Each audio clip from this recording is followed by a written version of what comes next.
And welcome in, everybody, to a Tuesday edition of Birds 365 here on JAKIB Sports. I'm your host, Zander Krause. That's my co-host, Johnny Mac, John McMullen, coming off of day one of the legal negotiating period in the NFL, and it was a crazy one at that.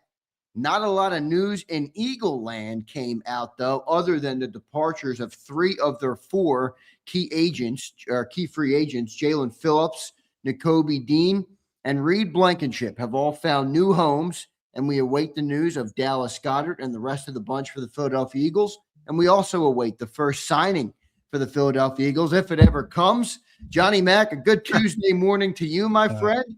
How you doing this morning after yesterday's bloodbath in Philadelphia? Yeah, I'm trying to avoid the sky falling. Chicken Little's out. The sky's falling. It's over. It's Howie tried to warn you about this, but obviously nobody was listening. Look, only one thing went off course yesterday, and that was Jaelan Phillips. They getting outbidded for Jaelan Phillips. That's the guy they wanted to get back. So that didn't go as planned. $30 million per year, Carolina Panthers, paying the tax for very rarely there's a 26, 27, going to be 27-year-old edge rusher hit the market and experience true unrestricted free agency. And you saw what that looked like in the form of $30 million per year.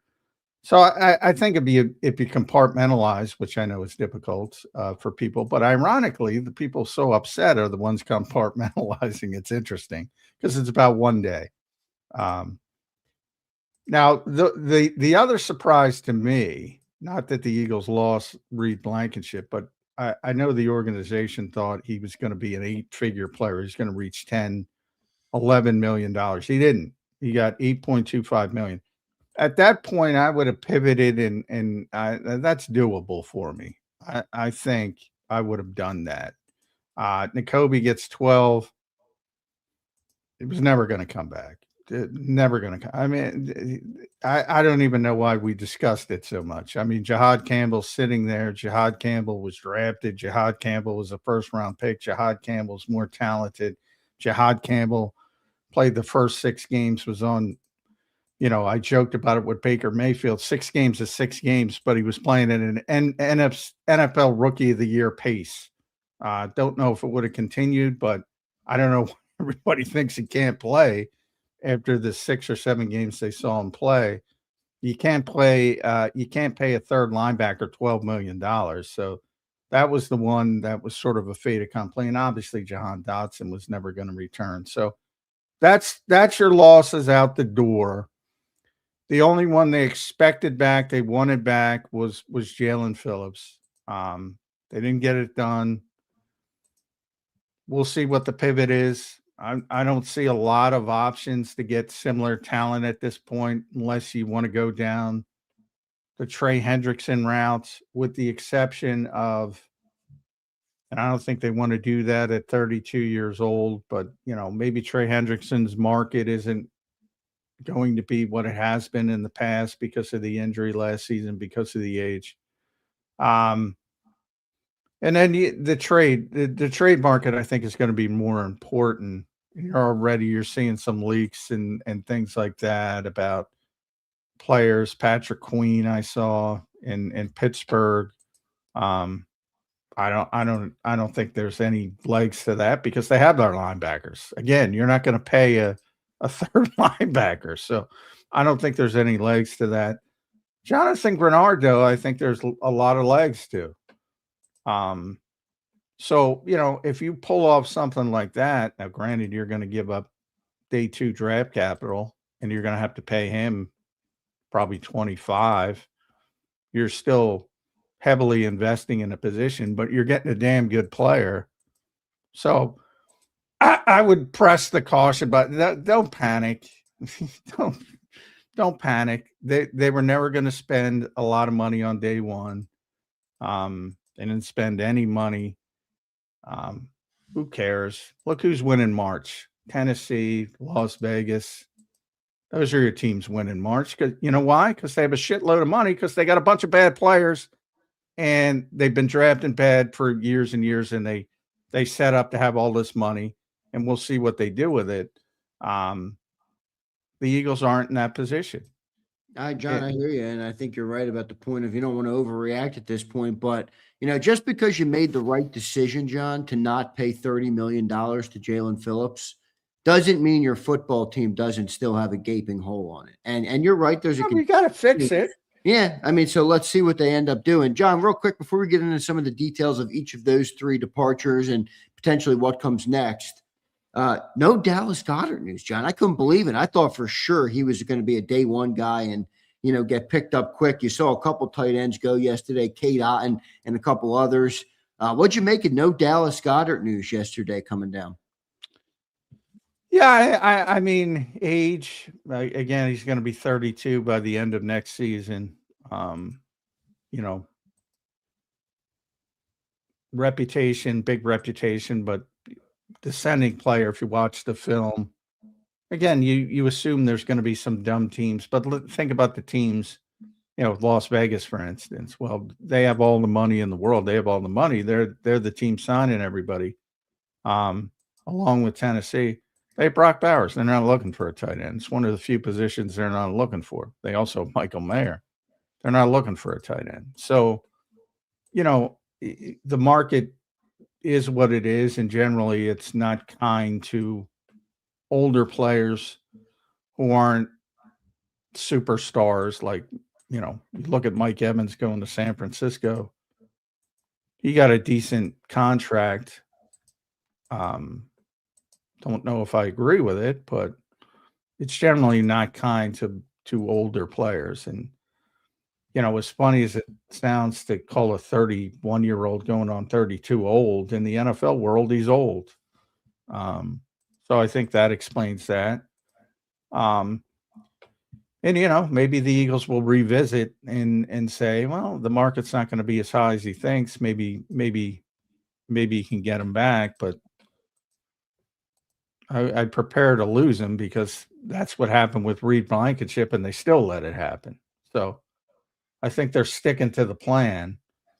At least it seems that way on the surface. All right. Well, let me ask you then, John. What exactly did the retention offseason mean if it doesn't mean retaining any of these players? I mean, what the heck did that mean, John? Well, again, you already got Jordan Davis signed to his extension. That's not retention. He was under contract. No, well, the retention was about the young defensive players they drafted. Again, this is the biggest thing, fans, and I get it. They're so stuck in the moment, like they don't see the effect. Like Howie sees what Trent McDuffie got. And he knows what he's got to pay Quinyon Mitchell down the road.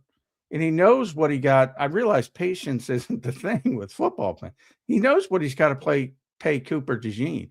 He knows what he's got to pay Jalen Carter or if he spins it off, Moro Ojoma. He knows what he has to pay Jalix Hunt and maybe Nolan Smith now that Jaelan Phillips is gone. He knows what he has to pay these players down the road. That's why you're being so disciplined in the moment. So when the time is strike, and they've already overpaid, we all got Jordan Davis wrong.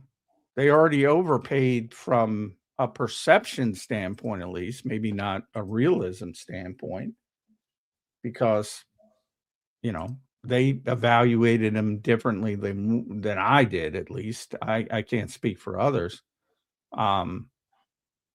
Yeah, I mean, they had,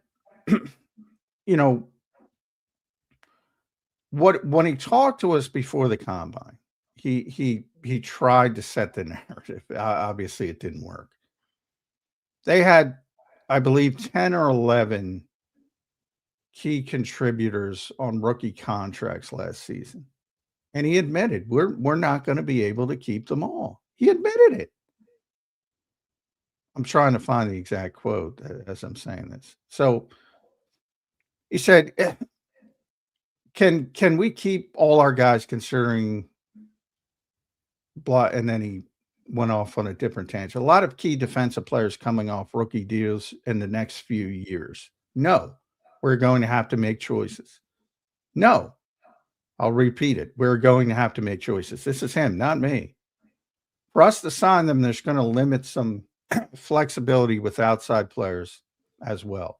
It's going to be hard for us unless we make major moves to subtract, to really make some sort of splash moves that cost money because we like the players we have drafted and want them as a big part of the next few years as well. He said it on the record. He said it.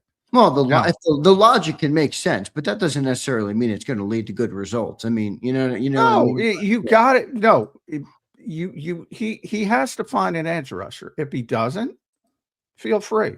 It's one day. If he gets Greenard, you'll all be happy. Well, I will say this, John. We've been a defensive football team for 2 years where the defense has led the Eagles, and been the bigger part of their success, I would say. Obviously, you had Saquon running for 2,500 a couple of years ago, but the defense really was the backbone of that football team. And I would argue the defense was the only reason they were able to get to 11 wins in the playoffs last year. And now they've let Jaelan Phillips as a frontline player, at the front. Then you have a second-level player, Nakobe Dean, starter, and a third-level player in Reed Blankenship. Now, I'm not saying you're wrong about the logic of Howie and that it makes sense as to why they're doing this. But when you look at the football team, after the departures of Milton Williams and Josh Sweat last year, I mean, John, they're just getting rid of all of Fangio's good players. Just in the name of future contract. Remember, last year, though, we let Milton and Sweat walk because the Carter deal was coming. Now the contracts are coming, and we have Cooper and Quinyon. It's like, they do. Do you want them to draft shittily? No, but I don't think you can use that excuse every single year and expect to compete for a Super Bowl. Now, if they don't think they're competing for a Super Bowl this year, then that's a different conversation. Look, it's starting to seem like that to me. Well, here's the deal. Look at each one individually that everybody's complaining about tomorrow. And I'm not picking on you, but would you have paid Jaelan Phillips $30 million a year? No, I think it's too rich. Yeah, but Nakobe Dean, I'll push back. He's not a starter in their eyes. The starter's Jahad Campbell. So would you pay Nakobe the third? Dean was healthy last year. Who'd they start? Nakobe Dean, but that's an evaluation for 2025, not 2026. Jahad Campbell, in their mind, is the starting linebacker. Now you can argue they're wrong. He shouldn't be. That's fine. But in their mind, he's a starting linebacker. So are you paying the third linebacker $12 million a year? Does that make sense? No, that definitely doesn't make sense. We knew that. I mean, we and Reed Blankenship. Look, I people shit on him for weeks and months, and I'm defending the guy and saying he's a pretty good player. So I don't know why everybody's so upset now that they lost Reed Blankenship, and that's the one I disagree with it because they don't have an obvious heir apparent like they do at linebacker. Right now, it would probably be Michael Carter, who they renegotiated with, and he'll be back. That was the big Eagle news of the day, J-Mac, on day one. Michael Carter, baby. Now, but the point is, it's one day. If they trade for Jonathan Greenard, if they get a safety, if they trade for a safety, and all of a sudden, people will be fine. It's like this shit's going to happen. They're not going to bring in players. They're going to bring in players. Yeah, but those guys cost a lot too. Like what's Greenard going to cost them? Draft capital. Well, Greenard's going to cost them draft capital and probably $25 million a year minimum. And look, but they budgeted for that position. That's what I said. Look. I would have signed. I said I would have signed Jaelan Phillips from day one. They were trying to sign him. You saw all the reports that were coming out. They thought they were close, and all of a sudden you get to noon. That's the risk. If you get to noon and somebody comes in and blows you out of the water, and ironically, it was Carolina twice. People forget Carolina was the one who blew him out of the water for Milton Williams. Only at the last minute he was going to sign. There was a report that he was going to sign with Carolina. And then all of a sudden, here comes New England. And they gave him even more money. Yeah. So that's what happens when you risk, especially with good, young, ascending players, and you don't get it done before. But, Jaelan Phillips was here for 9 games ultimately. And I thought he played very well. And I'm shocked that a lot of Eagles fans didn't realize how well he played. But he was only here for 9 games. The one aspect, and again, it's secondary that I'm concerned with, is that, these were Nakobe and Reed were legitimate leaders, legitimate locker room guys, legitimate culture guys for an organization that never stops talking about their culture and blah, blah, blah, and yada, yada. And from that aspect, and especially with Reed, only because, and I'm not picking on Nakobe because I think Nakobe's a better player than Reed, and Nakobe is a phenomenal leader, but they drafted John Campbell. I mean, that they have, I get that. They don't have anything at safety. My big question there is, John, is because you're right. Obviously, they have Campbell, but is that what Howie wanted with Campbell? I'd love to know the truth to that. If Vic Fangio got a hold of Campbell and said, no, he's an off-ball linebacker, but you go back to those Howie comments after he drafted him. Definitely didn't seem like he thought he drafted strictly an off-ball linebacker. So I'd love to know the truth there, but I don't know the Well, I think the truth. He didn't think it was strictly an off-ball linebacker, but then he saw him play on the edge and said, "Oh, well, I guess he's an off-ball linebacker." So things are obviously fluid. They tried, and when Nakobe came back to keep him on the field and give him more reps, remember that was before they talked Brandon out of retirement, before they acquired Jaelan Phillips. And they said, well, let's try him on the edge. And it's just, he's not ready. Certainly wasn't ready to do it. And maybe if you spend a year or two trying to develop him, maybe you could. But he was so good. I don't think he should have been benched in the first place. I've said that consistently. Yeah, you did. Now, Nakobe brought a different sort of, physicality, which is surprising because, Jihad's bigger, and just, football IQ and a mental makeup. But Jihad is so gifted, man. I mean, I can't. Yeah, that's the one that makes the most sense. It hurts me the most because Nakobe's, of all the players, is the one I liked the most for the Birds as a player and as a leader, and just from what I could see about him as a person. And, I love that one clip, John, before he got healthy, and the camera pans to him on the sideline, and he's in street clothes. And I don't know if it was a preseason game or a regular season game, and they panned to him on the sideline. And he's watching the field like a hawk, John, like he was almost like he was suited up. So I love that clip of Nakobe Dean, but he is gone. Congrats to him. He gets a 3-year, $36 million deal with $20 million of guaranteed money with the Vegas Raiders. Reed Blankenship gets 3 years, $24.75 million. Good for $8.25 a year with the Houston Texans. And as John mentioned, the Carolina Panthers came in for Jaelan Phillips, gave him 4 years, $120 million, $80 million guaranteed. John, we were right on the number yesterday on our predictions. Do you remember that? We predicted Jaelan. You said 27.5. I said 30. So I nailed the 30. I think Nakobe Dean, we both went 12, didn't we?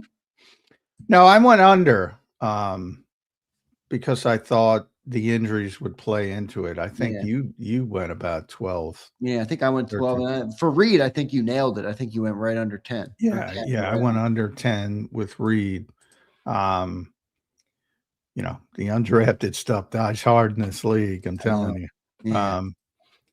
And I thought the injuries, but I didn't factor in. Nakobe, by the way, to make you all even more in love with Nakobe, like he was loyal to the Eagles to the end. The Cowboys were right there, and he chose the Raiders. Very similar offer, and I just don't think he wanted to go to the Cowboys because of his loyalty to the Eagles. And you have Christian Parker down there, and everybody made that connection, and the Cowboys were trying to get him. But remember, Brandon Hunt and Anthony Patch are out in Vegas, and front office guys that he's known for years as well. So there's a big connection with Vegas as well. So, yeah, and they got Quay Walker as well. So they have a whole new – they're the winners. The Raiders so far are the winners of March, which it's tough not to be when you have $100 and something million to spend. Yeah, but sometimes when you have that, you don't always make good decisions. I thought they did make some pretty good decisions, to be honest with you. But you're right. I mean, winning in March is not really it's not really what you want to be as an NFL team. But No. you're right. The Raiders did do that. So we'll see what ends up happening with that. John, what's next now for the Birds? We talked about contingencies, and with these guys on the outs, we have still yet to hear about the Eagles adding a player. They did do, rework the deal of Michael Carter. But what do you think is next then for this team? What is the contingency in your eyes? Not as much at linebacker. We know what that is. They have Campbell. They have a bunch of guys there. But when it comes to safety and when it comes to that edge rusher room, what are you expecting the contingencies to be, and how do you expect them to play? And I think the trade market's becoming, the likelihood of that seemed to be increasing for me. What do you think is next here for the Birds? Well, edge is the biggest concern because again, that was the plan to get Jaelan Phillips back. So now you're off book, so to speak. And I bring up Greenard because I think he's the best one out there, but that's a trade. So you're going to have to give up pretty significant value, at least a day 2 pick, I would imagine. Plus, he wants a rework deal, which is the reason he's on the trade market. So you're probably talking at least 25. Now, I would argue he's a better player than Phillips, so I think you'd be very happy if they pulled that off. And he's certainly a better pass rusher, just pure pass rusher. So I definitely think, if they can go that direction, you're going to be fine. The second level of edge rushers blew me away as well. Adofi got $20 million a year. It's like, are you kidding me? What? I mean, what? But that's that position.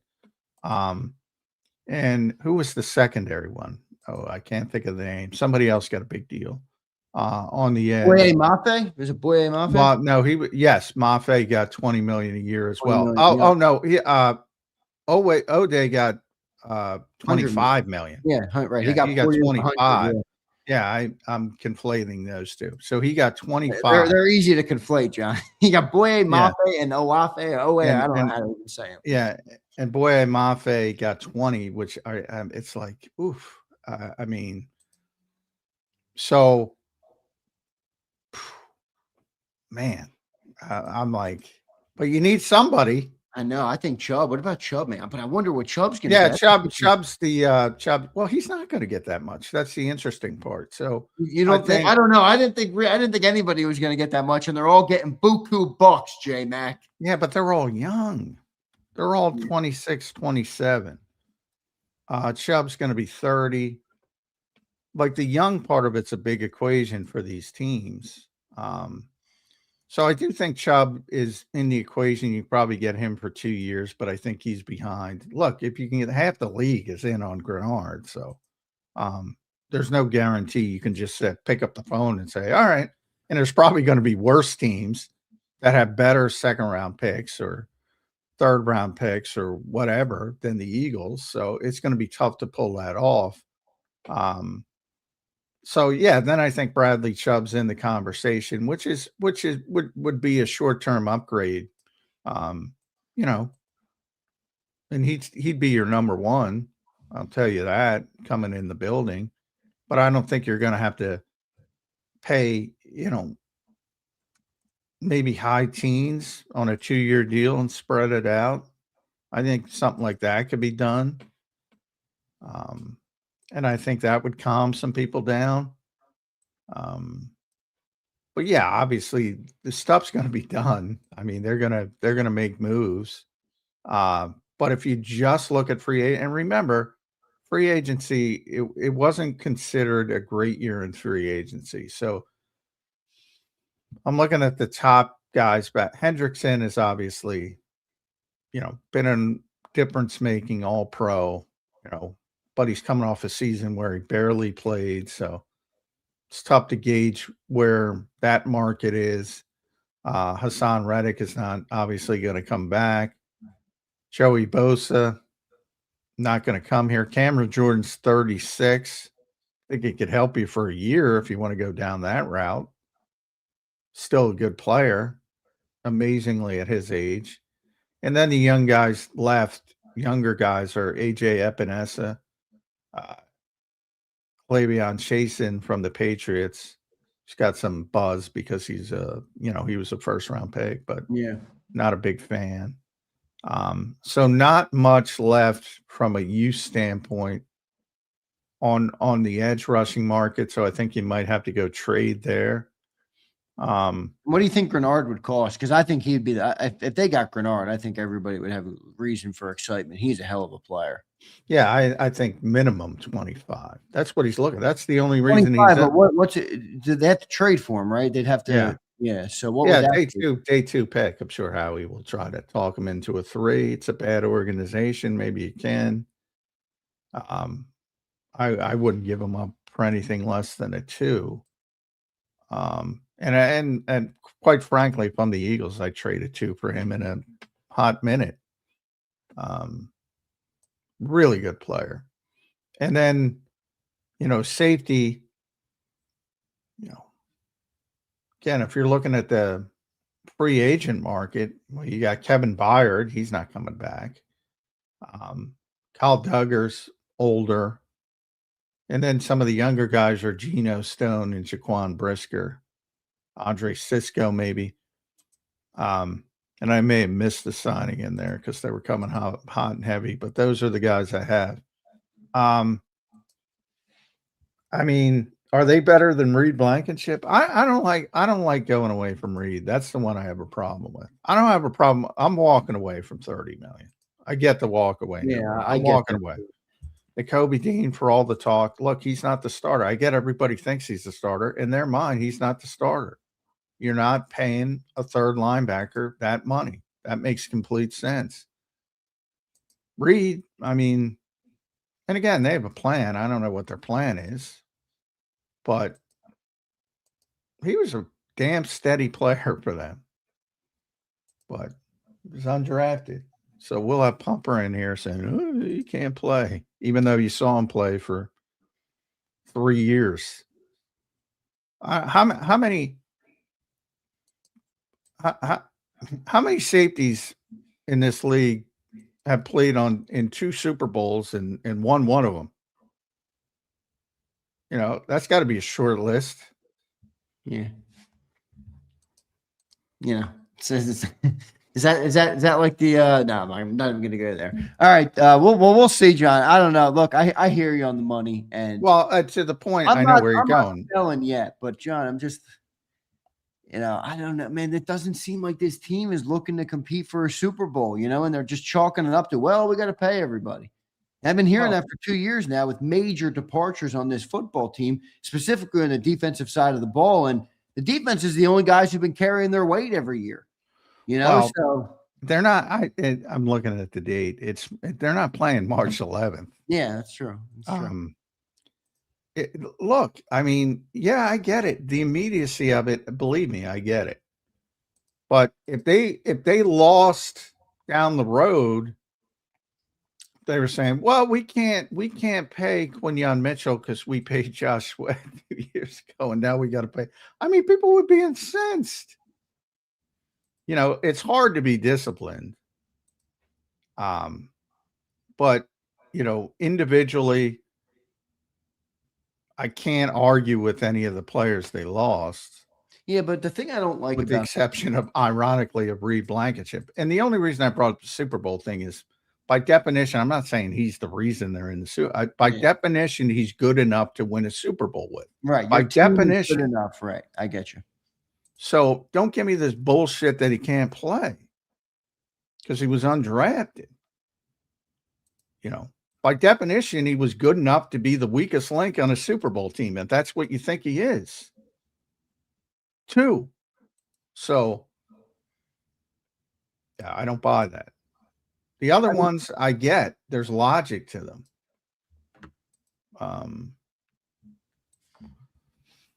But, we'll see. Yeah, they obviously, but the second part and the more important part is you have to fill these holes. If he doesn't fill these holes, I'll be the first one ripping him to shreds. Yeah. And the one thing, and John, you can tell me if you think I'm off base on this. The one thing that bothers me about, the everything is about future contracts is that Howie's been so good with these contracts. That's one of the reasons we've been able to sign talent. So you're telling me you can't sign, let's just use Reed, for example.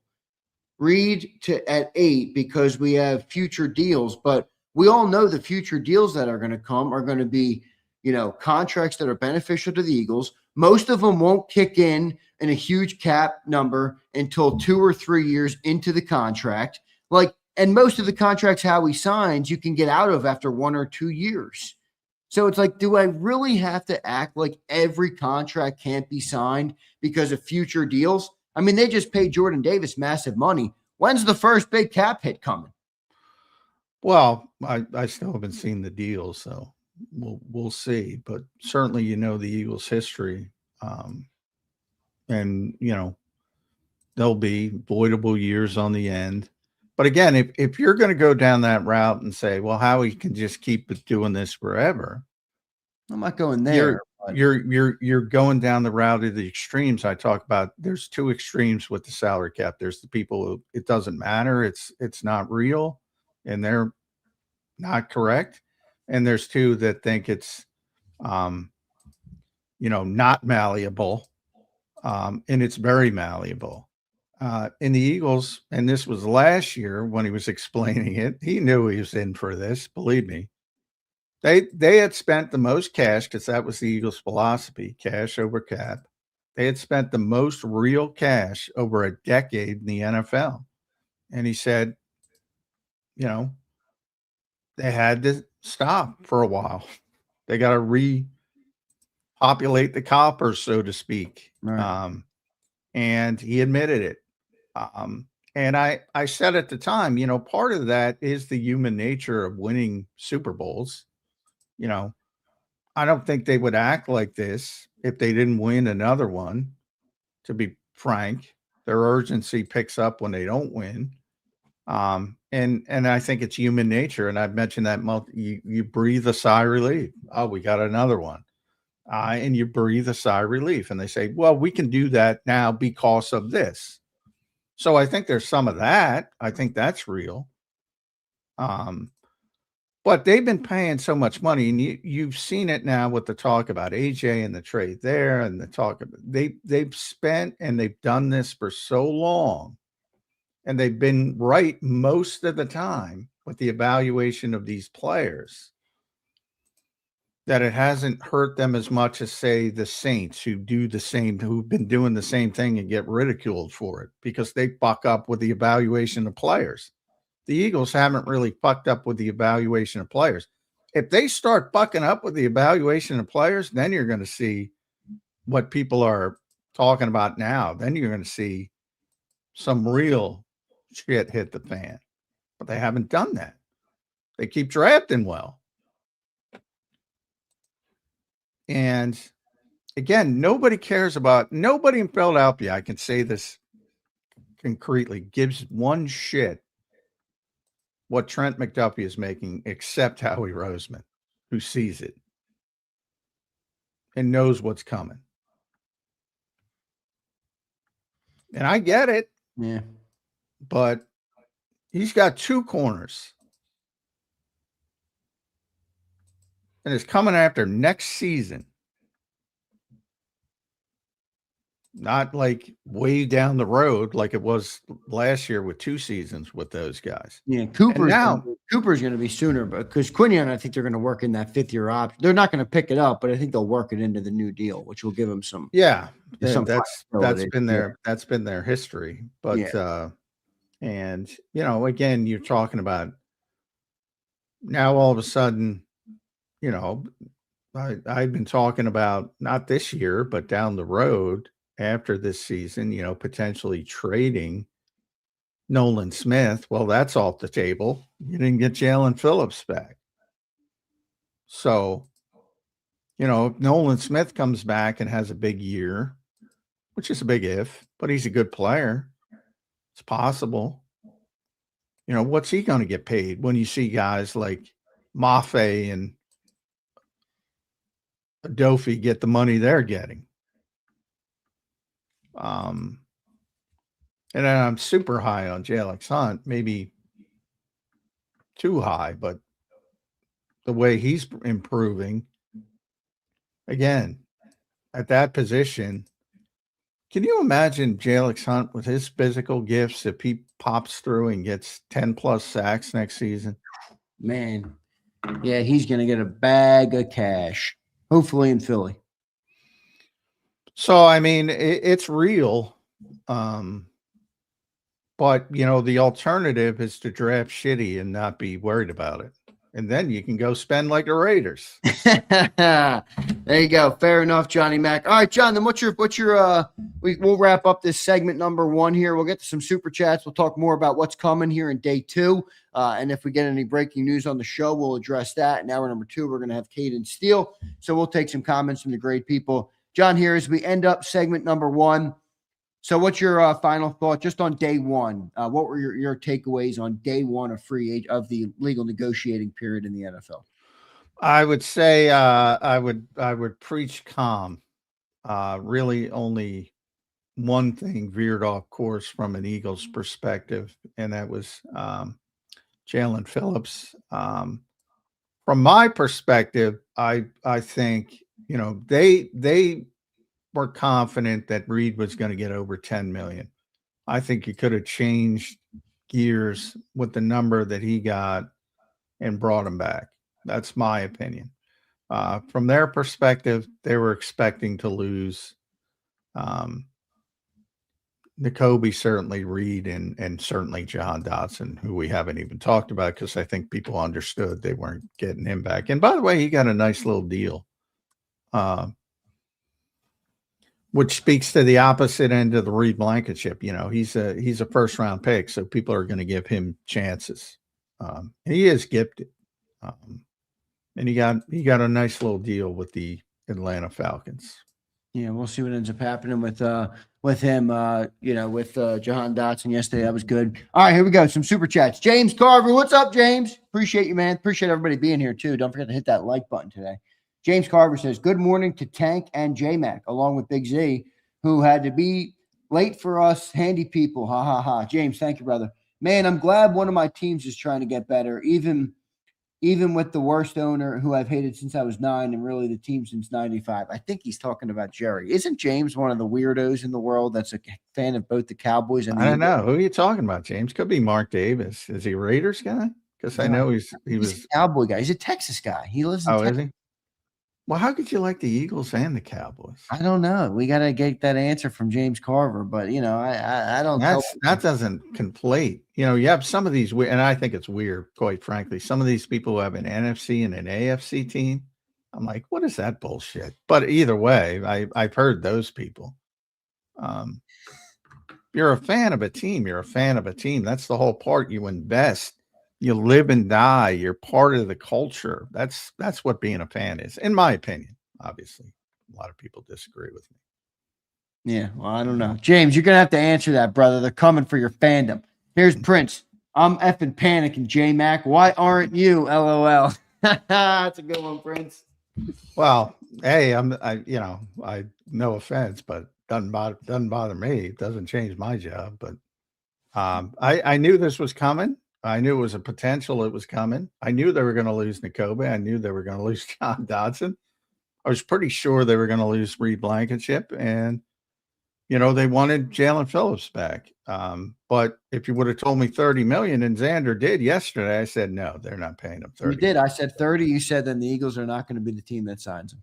Yeah. So I mean, their mistake was letting them get to the market. But look, the guy had been here for 9 games. There's no loyalty. You know, I'm not trying to pick on Jaelan Phillips, but guys like Reed and Nakobe that were here for a while, I think there's, you know, they're invested in the community and the team and the organization. He was sort of a mercenary coming in, seemed like a stand-up guy, seemed like, you know, but he was going to go to the highest bidder. He's got a kid on the way. I don't know if his fiance had it or yet, but it's life-changing money to say the least. He was going to go to the highest bidder. And there's nothing wrong with that. That's what most players do. Nobody wants to play for the Raiders, but a bunch of players Tyler Linderbaum took the damn money. Think he wants to go to the Raiders? Well, for that money, he does. Pat Kerwin says it all the time. It's like, money talks and records walk. Like nobody cares about, oh, this is a good team, this is a bad team. Do you think what happened yesterday will change their thought process on Goddard? Like, could they think about bringing him back? I feel like the longer it goes on Goddard, maybe the more chance the Eagles bring him back. Well, I mean, if the market completely bottoms out, I can't rule it out, but I get the sense that they're moving on. My guy Charlie Kohler got a big deal with the Chargers, I believe. But certainly from, the changes they want offensively, they want more of a guy who's going to set the edge. So I think they're going to try to find that somewhere, trade market. But, if you're talking $6 million 1 year, if it completely bottoms out, you can't rule it out. But I get a Reed feel with, like, if you would have told me 11 million Reed Blankenship, I would have said they're going to let him walk. If you would have told me 8.25, I said they'll probably keep him. Yeah, and they didn't keep him. So that's why that's the biggest surprise to me. Even more than Phillips, who was their priority, but 30 million, they weren't going there. We'll see what ends up happening, man. Appreciate everybody being here. Here is Brian Garner. Reed never made any money. Even if the Eagles offered the same or slightly more, he could make more money from the lack of state taxes in Texas. I get it. It's true, actually. Well, yeah, it's very true. But, I mean, I think if they offered the same money, he'd be back. He loves it here. Obviously, he and Cooper are tremendously close. He's tremendously close with a bunch of players, not just Cooper. I know players were hoping Howie would want him back, bring him back. He's a team captain. Again, voted. That's not appointed. It's very well respected in that locker room. I think if they offered him the same deal, yes, I'd rather live in Texas too. I think he'd be back. We'll see. Brian Garner, thanks for the super brother. Here's Eduardo Reza. What's up, Eduardo? The funniest thing about this free agency season is the fact that Burrow has to face Watt, Garrett, and now Crosby twice a year. Holy moly, that's brutal for him. Send prayers to his family, Eduardo says. Yeah, he's already taken. He might turn into Andrew Luck pretty quickly if they don't fix their offensive line injuries, retiring early. But if anybody can do it, it's Joe. He understands. He gets the ball out quickly. But yeah, they need to. And they made some moves on the offensive line, but the Bengals, but they need to fix it quick. Good stuff there, Eduardo. Here's Kyle Studer. What's up, Kyle? JM, who could be the next Patrick Robinson, Zach Bond type of value find? Any position on the table? Nobody. No, forget about Zach Bond. Patrick Robinson, that's a possibility. Zach Bond happens once in a generation. That's an all-pro player. Patrick Robinson caught lightning, had a great season. And then sort of, I still remember, I tell that story all the time. Patrick Robinson was brought in to play outside, and he was having a brutal training camp. I mean, brutal. And I still remember an interview I did with him with a couple other reporters. And those were the days we were still allowed into the NovaCare complex. And it was in the vestibule of the back of the NovaCare complex. Sorry, the Jefferson Health Training Center. Apologies. It's my first mistake from the big change in name. And he was just the only word I could describe it as depressed.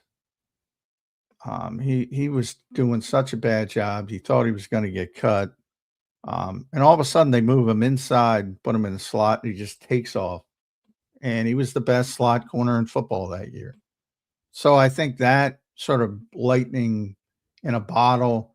And then he got a pretty big deal with New Orleans the next year and went back to being just a decent player. But that's the kind of guy. Zach Baun is so outrageously,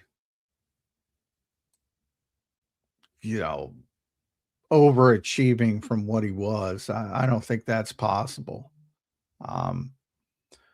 But, I think it's unlikely for both. But yeah, I would focus on the Patrick Robinson type, not in the slot. They have a slot corner, so they don't need that, but they need some kind of impact. If they sign somebody like Chason, for instance, on the edge, is that going to make a difference? I don't think so. I mean, I get the odds are against those things happening for a reason. They don't happen often.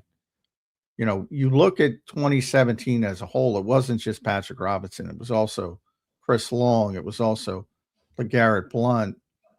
And they hit on so many one-year prove-it guys. Most Tamu off seasons end up like last off season, where you sign a bunch of those guys and they don't end up being what you hope. And that's Patrick Robinson or Chris Long.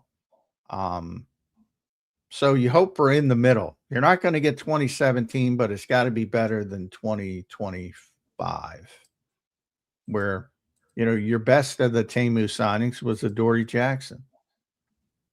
You think Adoree could come back? Yeah, but later in the process. Yeah, it wouldn't be right away. I agree. I think he could. I thought he was. They're going to try to improve, but if they get through, remember they signed guys like Blount in May. If they get through the draft and they haven't fixed an issue to their degree, they'll start talking about veteran guys for 1 year who could come in and contribute potentially.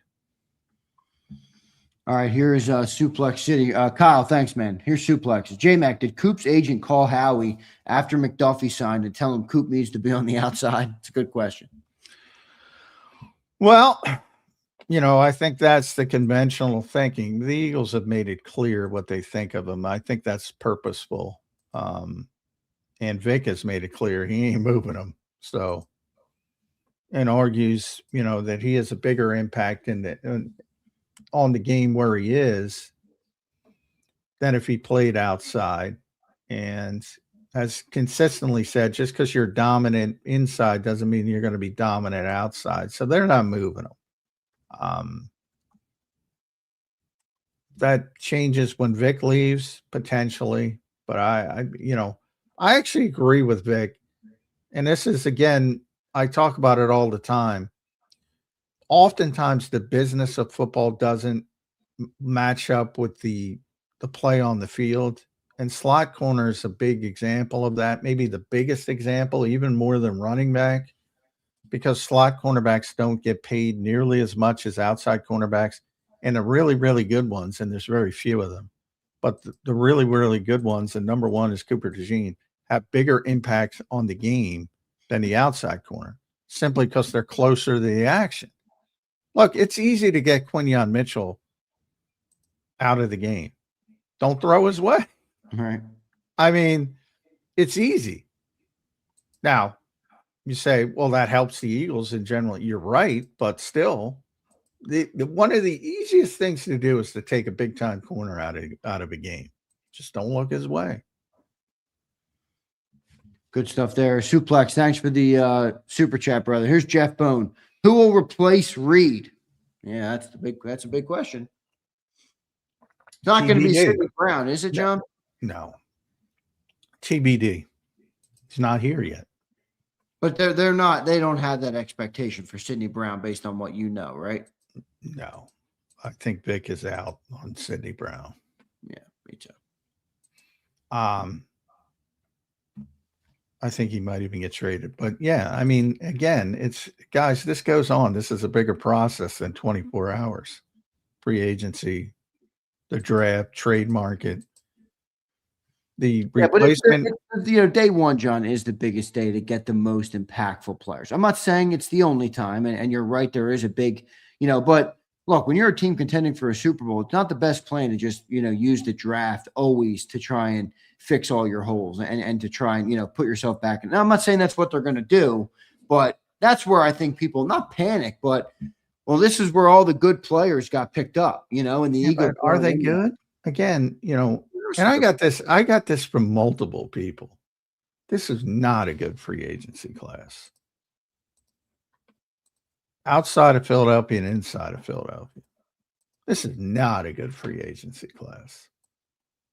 Like, I mean, like I was talking about Aloy Gilman is his name. Because I think he's a pretty good player. Was with the Chargers, got traded to the Ravens. I think he signed with the Chiefs for a decent deal. Like if you sign a player like that, I think people feel more comfortable. Aloy Gilman is his name. But is he really that good? I mean, can you get a better, younger player? Sure. No, yeah, I mean, I agree with that. But the Eagles definitely got worse yesterday. I mean, now let's see what they do to replace, but they definitely got worse. Well, yeah, they have to. Again, that's why I say it's 24 hours. What I often, I'm sorry, Howie gets frustrated. I tell you this all the time with media people who don't understand the difference between, like you saw it with Kenyon Green, and people can go back. Like they traded C.J. Gardner-Johnson because they were going to cut him. And then, the Texans came in and said, well, we'll give you Kenyon Green. It's like a throw in and when they cut Kenyon Green for the first time and they brought him back and they cut him and they brought him back, he got a question, Howie, about, well, do you think it's worth it? Because he cut Kenyon Green and he looked at, he stared daggers through. It wasn't a beat guy. It wasn't a guy who understands what was going on. And he was like, really? I got to answer. If you could see it pop up, he's like, really? I got to answer this question. Every move involves something else, which should be common sense to people. Maybe not. Again, I get the emotion of it, but to people that cover the league, at least, it should be obvious. Kenyon Green was a throw-in. When they decide to move on from players like Nakobe Dean, there's the obvious answer. So that's obvious to people. Should be. You can argue with it. You can say, well, I like Nakobe better. That's fair. They like Jihad better at this stage. That's the decision. It's obvious. So people understand it. In the case of Reed, their decision was obviously, well, we're going to get better at that position. Now, will they? Maybe not, but they have a plan. The guy replacing him is most likely not here yet, but he will be here. And the same thing with Jaelan Phillips, more of a contingency there. That was your priority. You didn't get it. So now you got to move down the board of your contingencies. But all of these players are getting replaced. Ultimately, how they replace them will be what defines the decisions, obviously. So, but they're all getting replaced. It's not like you're going to get to September and, well, you got to make do with what you have on March 10th after they lost 4 guys in free agency. Every single one of them is getting replaced. There's one thing I can guarantee on this show, Zander. Every single one of those players is getting replaced. I can't say they're going to be better, but they're getting replaced. Makes sense. All right, John, good stuff there. One more chat here, and then we will go into another topic. We got Caden Steele coming up. Steve Go Shoot says, what's up, Steve? J-Mac, you're right. Patriots took 3 steps backwards with our signings after losing a Super Bowl. No urgency for offense. On Twitter, fans want answers. We're pissed. Well, fans are always pissed on day one. If you don't spend money on day one at Las Vegas, why can't you do what Las Vegas does? Look, it's Las Vegas and Tennessee and Washington. Yeah, Washington sucks again, by the way. Awful moves again for Washington. Hate to say it, but it's the they truth. had a lot of money, and well earned for Las Vegas specifically. At least the Commanders had one good season in there, but well earned for Las Vegas and Tennessee because they've been awful for years to get into the position where they can sign a bunch of guys.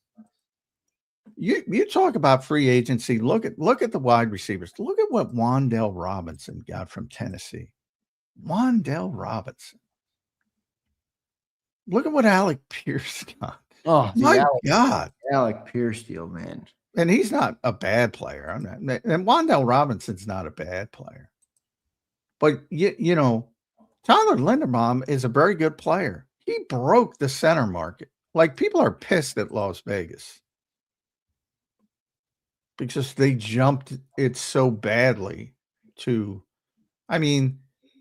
mark all these guys down. I know 2 years from now, so many of them are going to be back on the market because they're cut for not living up to expectations. I do not get that Alec Pierce deal, man. His first year over 1,000 yards was last season. He had 1,003 yards. He had 84 targets and 47 receptions. They paid him like he's AJ Brown. Yeah. Well, Patriots fans haven't gotten AJ yet, and I don't think it's going to happen in this window now. And then they didn't get Alec Pierce either. But do you really want Alec Pierce at that money? Like, I don't.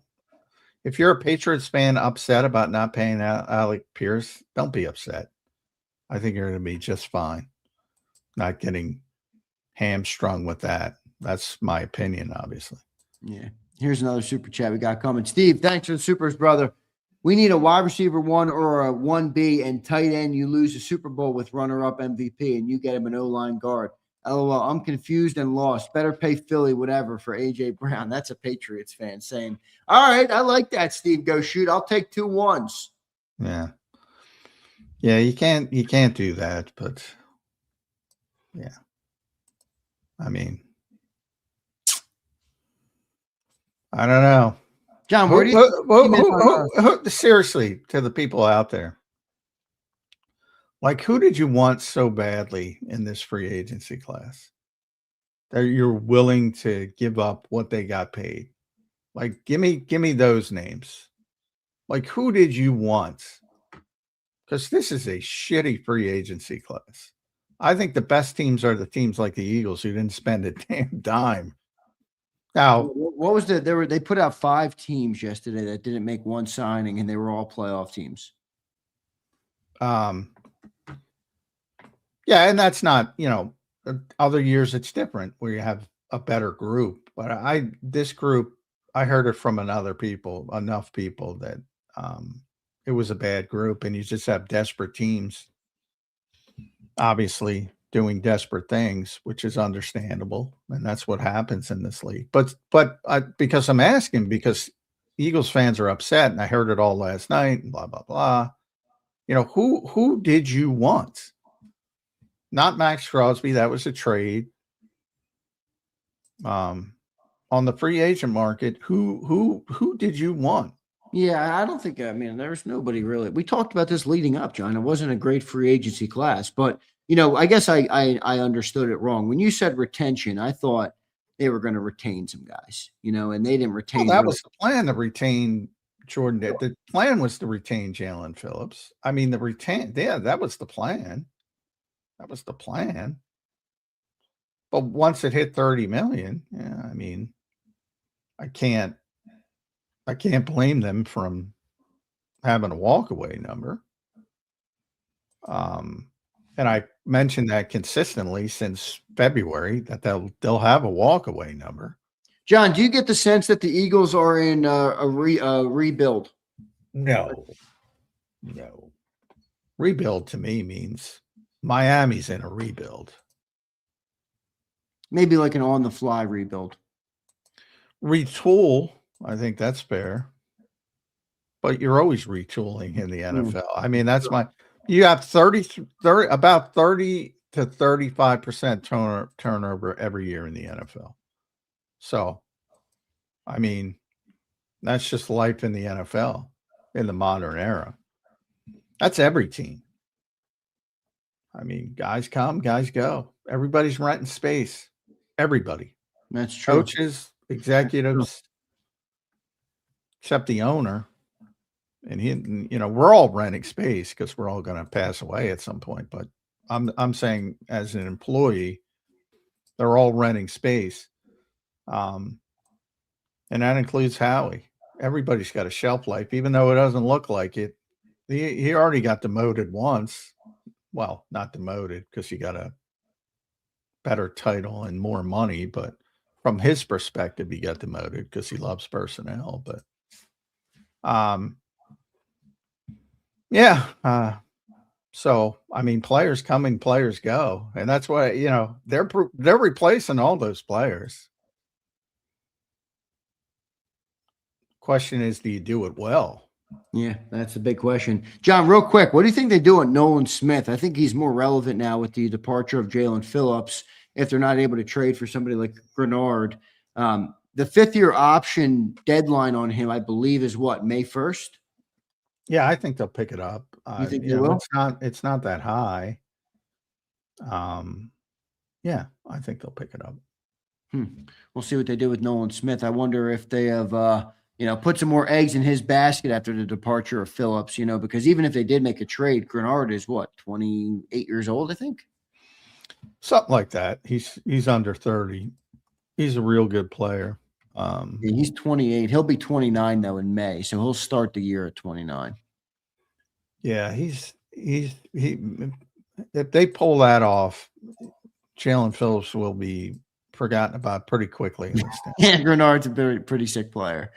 What do you think it'll take? You mentioned a two into 25 million or whatever it is. Yeah, 2 when they're going to have to redo his deal. Yeah, so which is, the 50.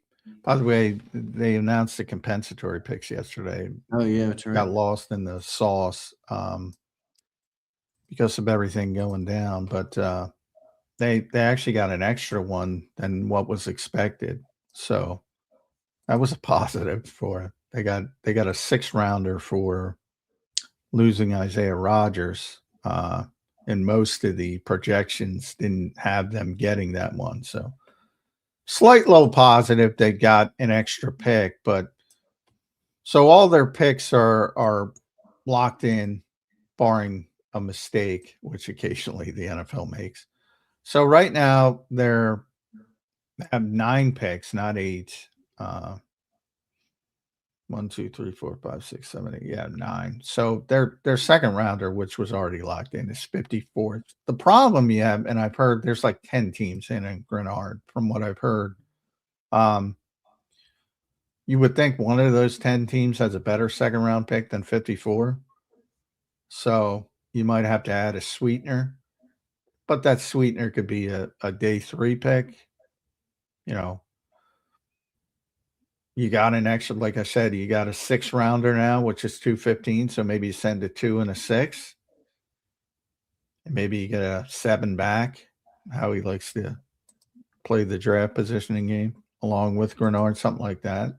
Plus you got to redo his contract. Yeah. Are you sure 25 million would get it done for Greenard? No, I'm not sure. Yeah, I mean, if I'm Jonathan Greenard, I'm asking for 31 million. Yeah, I mean, Brian Burns is making 28. He's the 10th highest paid edge in football. 11th is Nick Bonito at 26.5.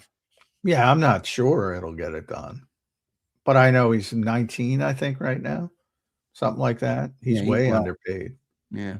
Like he's under contract, I think, for 2 more years, but he's way underpaid. Yeah, he's making 19 mil. I think you're right around there. So that's the reason why, he wants a deal, and they're in salary cap hell. They're one of the teams in salary cap, issues.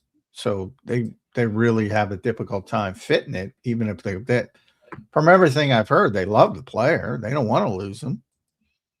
But and then from the Eagles standpoint, you have to talk about, what they have budgeted, which is significant, but it obviously wasn't 30. So if he wants 30, you got to go down to plan C or plan D or plan E.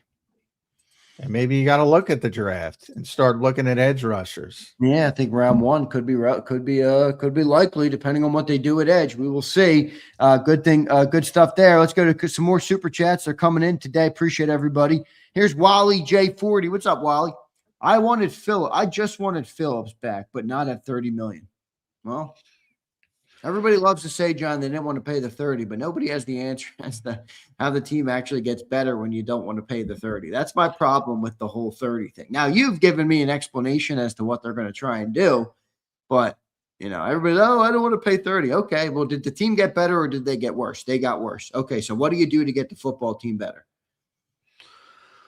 Well, yeah, that's the key to it all. And, if it's a trade, if it's a draft pick, that is all to be determined. We will say, Wally, thanks for the super brother. Here is Martin Perez. What's up, Martin? J-Mac, what's the news on safety? Is C.J. Gardner-Johnson coming back, or are we hitting the draft for safety? Also, what's Howie got cooking? Tell us. Well, CJ, we're talking about it again. No, yeah, he's not coming back. I can't imagine they bring him back. Look, if it becomes desperate and it's a 1-year deal for basically nothing, such an interesting player because he performs, but it would be very short term. I don't think the Eagles want him back. I think they'd have to be in May and very desperate and haven't been able to pull off what they want to pull off. And then maybe you leave the door open just because you never say never about anything. But I would find it very hard to believe that CJ is going to be the answer at safety. Yeah, I don't think so either. Martin, thanks for the super. Here's Vulnerable Vitality, $20 super chat. Vitality, thank you, brother. We appreciate it. He says, signing Sweat last year is looking like it would have been a bargain. The Eagles are right to prep for these upcoming contracts. To your point, the last two free agency classes were weak and overpriced. Everyone take a deep breath. Yeah, but Sweat's a good example. They're looking for an edge. I mean, it'd be nice to have Sweat under contract right now at $19 million, but we were told the same thing. They have future contracts coming. Well, yeah, and they have. I mean, people forget, look, there's a lot of rumors they're working on another extension that will probably clarify it if it comes down. Is it Carter? It is Carter. Yeah, they should get Carter done. I heard the rumors of the trade. I'm like, what a stupid move that would be. Well, no, I think that's part of trying to get the best deal possible. That's like, right. They can pivot to Morrow again. I think it's an interesting conversation because the conversation is not Carter or a Jomo. It's a Jomo and the assets you would receive for Jaelan Carter. And then, if people think about it that way, they go, well, if you can get 2 first-round picks, which I don't think they can get, you can make a strong. Would you rather have Jaelan Carter and Jordan Davis, or would you rather have Jordan Davis, Morrow, Jomo, and 2 first-round picks? Like, that's a serious conversation that I would have. But I don't think they could generate 2 first-round picks. What about like a 1 and a 3? Would that do it for you? No. Yeah, me neither. Me neither. But if they get the extension done and you see the numbers on that extension, then I think it changes everybody's philosophy. Like, this shit's coming. It's not, for Quignon and Cooper, it's a little bit down the road. If you look at, and you could argue this was a mistake, one of the reasons when they got Devontae Smith done, and all of a sudden they did the AJ extension way too early than what they had to. Why? Because it looks bad that Devontae's getting more than AJ. Well, now you have that same situation. Well, Jordan Davis is getting more than Jalen Carter. How's that going to impact Jalen Carter? And all of a sudden they might, have the urgency to get that done. And all of a sudden you have these two massive deals, and then it comes into focus on what's going on, I think, for some people, because a lot of people, like you've said that a couple of times. You said it's like, well, they keep saying this. Well, no, they're going to get these extensions done. It's a matter of when. It's a matter of who. Yeah. No, my thing about the Sweat thing though is like they don't pay Sweat because they have future deals, but then you tell me they have money budgeted for a big edge. It's like, well, geez, maybe if we just paid Sweat, part of it is, and we'd be under budget. Part of it is they don't think Josh Sweat is the player that Jaelan Phillips is. I don't know if they're right about that, dude. Well, I know a lot of people. Well, what do you think? Amazes me. Well, I've said, yeah, I was a big Josh fan. I thought for years Eagles fans were not fair to Josh Sweat. And now I'm like that he's gone, and they're acting like, oh, they love this guy. All it was he doesn't get enough sacks. He doesn't do this. He doesn't do that. He disappears. I'm like, he's a damn good player, but he's not Jaelan Phillips. He's certainly not, the big time edge rushers. I'm not even talking about Miles and Micah, Max Crosby-ish. He's not those guys. He's a damn good player. He was a damn good player here. But yeah, he's one of the guys that did not reach the threshold. I talked about the threshold, which is they're going to pay the guys they think are really big stars, and the guys underneath are shit out of luck. If you remember talking about that threshold, they considered him under that threshold. It's like politics, John. The middle class is screwed either way. Here's Greg. Here's Greg, becomes a member. Greg, thank you, man. Here's his super chat. He follows up with a super chat and a membership. Greg, appreciate it. What are you guys seeing in Greenard? Chubb beats him easily in every metric. Pressures, pressure rate, quick pressure, sacks, get off. Greg likes Chubb. I like Chubb too. I'd be pretty happy with Bradley Chubb. Yeah, I think Eagles fans would. I don't know. Eagles fans love Bradley Chubb. I don't know. It's always amazing to me what fans latch onto and what they like and what they don't like. Because obviously Bradley Chubb has been a good player, but it hasn't been here. And yet for some reason people have latched onto him. I guess the Vic effect. But I mean, Vic wanted Jaelan Phillips. So, when I said, Vic thinks Jaelan Phillips is better than Bradley Chubb. Well, that doesn't mean he's a bad player by any stretch, because he's been a good player. You prefer to be younger, and that's part of it. But yeah, he's in the equation if they can't get a Greenard. But if you ask me who's better, Bradley Chubb or Jonathan Greenard, since about 2023, I'm going Greenard. Good stuff there. Appreciate it. Here's Pumper. What's up, Pump? Enough of the pure clownery. When that Jalen Carter extension news hitting? Most importantly, no one on our team joined the ops. Blankenship, good riddance. Come on, Pump. You're too hard on Blankenship. Here's Vitality. I'm back on the Zion Young train, all bias-driven, Missouri. Yeah, he's a good player. Yeah, well. Caden, by the way, on air, Caden has not gotten a link. I did send it to him. Let me see what's going on here. Doing some check spam, Johnny Mac. Text them back. Check that spam. It should be in there. I've fixed my spam problem, so I don't know what's going on there. I'll resend it to Caden. All right, couple more super chats here. Greg says, we got that one. Worst behavior says this. J-Mac bringing the calm logic until Sills comes in with the panic talk later today. Your team got worse yesterday. Let's stay with logic and wait. Well, you can stay with logic and wait, but the reality is the team did get worse yesterday. Can they still get better? Sure, they can. Let's see if they do. Here is Pumper. Go ahead, John, if you have a response to that.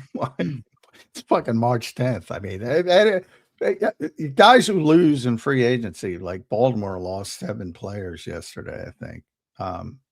Yeah, they lost, they're not as good on March 10th they're not as good on March 11th as they were on March 10th. Same with the Eagles. They're not playing today. I mean, people have to understand this is what drives executives crazy. It's like, this is a process. There's free agency, there's the draft, there's the trade market, there's everything else. There's June 1st when guys get cut, blah, blah, blah. I mean, there's a long way. Everybody's getting replaced in every city. The whole key is how do you do it? Like this assumption that they don't have anybody to replace Reed Blankenship. Right. Yeah, right now. They will have a replacement. There's one thing I can guarantee you. They will have a replacement for Reed Blankenship. I mean, I agree with you, John, but the one thing is I think you're underselling a little bit. They lost a key member of every level of the defense, and they've been a defensive football team. I don't think you just go into, they'll get replacements. It'll all be fun. Jaelan Phillips. They had Jaelan Phillips for 9 fucking games. And everybody said, well, and they sucked before it, well, right? He only got 2 sacks. This was the talk before when it was, the Eagles made him a priority. He only had 2 sacks. He didn't show up in the playoff game. He only played 8 games. That was the before. At linebacker, again, that's just a fundamental disagreement on their belief that it's Shad Campbell's turn. Like they have the clear answer at linebacker. That's not even a question. That's not even a question in the building. They have to replace Jaelan Phillips. They have to replace Reed Blankenship. They already have the replacement for Nakobe Dean. So that one is, again, you can disagree with their evaluation. That part of it's fine. And with Reed, I mean, as our boy Pumper just called him Blankenship. Well, then what's the problem? They'll be able to find somebody. Speaking of Pumper here, I want to get this one because I meant to bring up this report to you, and obviously, you have Pumper and sensationalizing it, but it did come out. I listened to Albert Breer's podcast. Pumper says this: did y'all peep the Albert Breer report that AJ prefers to play for a team with a quarterback? That's not exactly what was said, but it was said a team with a higher volume passing quarterback. I mean, what? Wow. Good morning, fellas. Happy day 2 free agency. What have I been talking about for 2 fucking years? I mean, what Albert's great. Yeah, but they've never put this out as bluntly as that. Why? I thought it was disrespectful to Hurts. I didn't hear what they said, but I mean, John, I ran the numbers though. I looked at the last 4 years. I looked at all the best receivers in football: CeeDee Lamb, Jamar Chase, all you name them. We pulled up all the numbers on the afternoon show. AJ Brown has 5,000 plus yards in 4 years and 32 touchdowns. The only guy with more than him is Justin Jefferson, and they have 5,350 and 5,400, and Jamar Chase. I'm like, AJ, you act like you're a poverty receiver. Dude, you got 5,000 yards in 4 years. You're top in the league. You're right next to CeeDee Lamb, Jamar Chase, and Justin Jefferson. I think he overstates this stuff. AJ Brown has gotten a lot of yards in Philadelphia. A lot of production. Yeah, but it's gone drastically down since the first 2 seasons. Well, that's fair. Saquon Barkley showed up. Exactly. And he doesn't want to be in this style of offense. I'm done placating AJ Brown, Cispot. All right, one more, and then we got Caden. Sammy says, how far up the board could Howie move if he gave up their first and a third? We need an edge rusher. Probably not that far, right? 15, give up 16?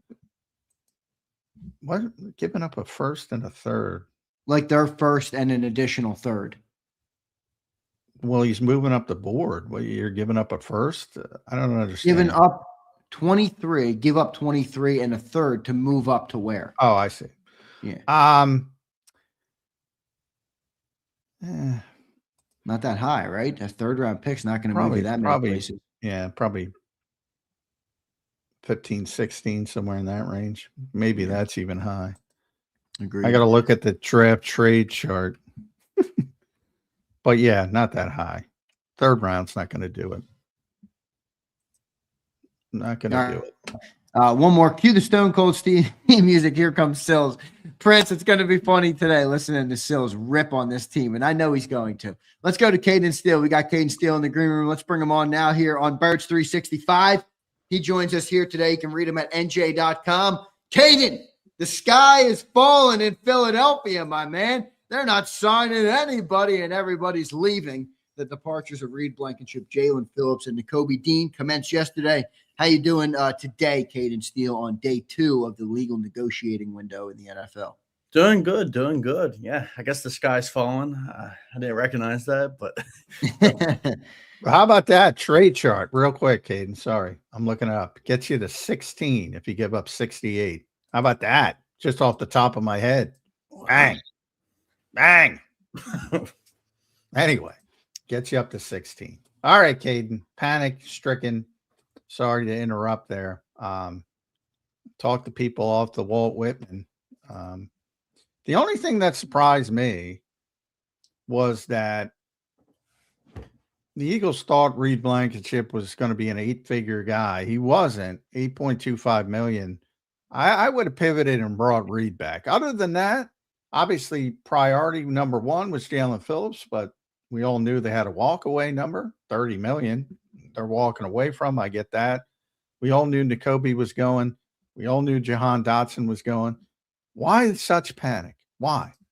yeah, I mean, maybe there's like an emotional aspect of it, right? Like you see a bunch of players leaving, you're not bringing anyone in to like replace them right away, and like you see like the quote unquote top free agents going off the board, but like it's not a good free agency class. No, Like this is not a free agency class where I would want to spend money.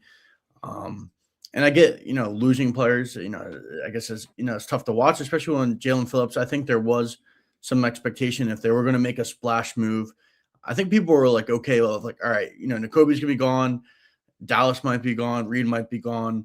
But the splash move would be re-signing Jaelan Phillips. But like, you don't pay a guy $30 million who's very good, but not elite. And I think Jaelan Phillips is a very good player, but he's not an elite pass rusher consistently, and he has a lengthy injury history.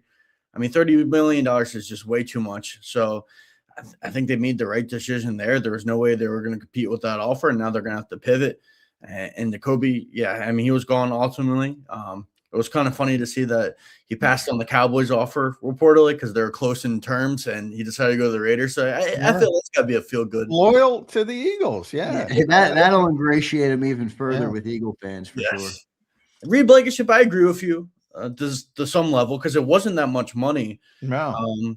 But in a way, I mean, I feel like that kind of tells you what the Eagles think about Reed. I think they. I agree. I think it says that they didn't want him back, and that's why I think even though Dallas Goddard might come down, I think he's not going to be back either because I think they're moving in a different direction.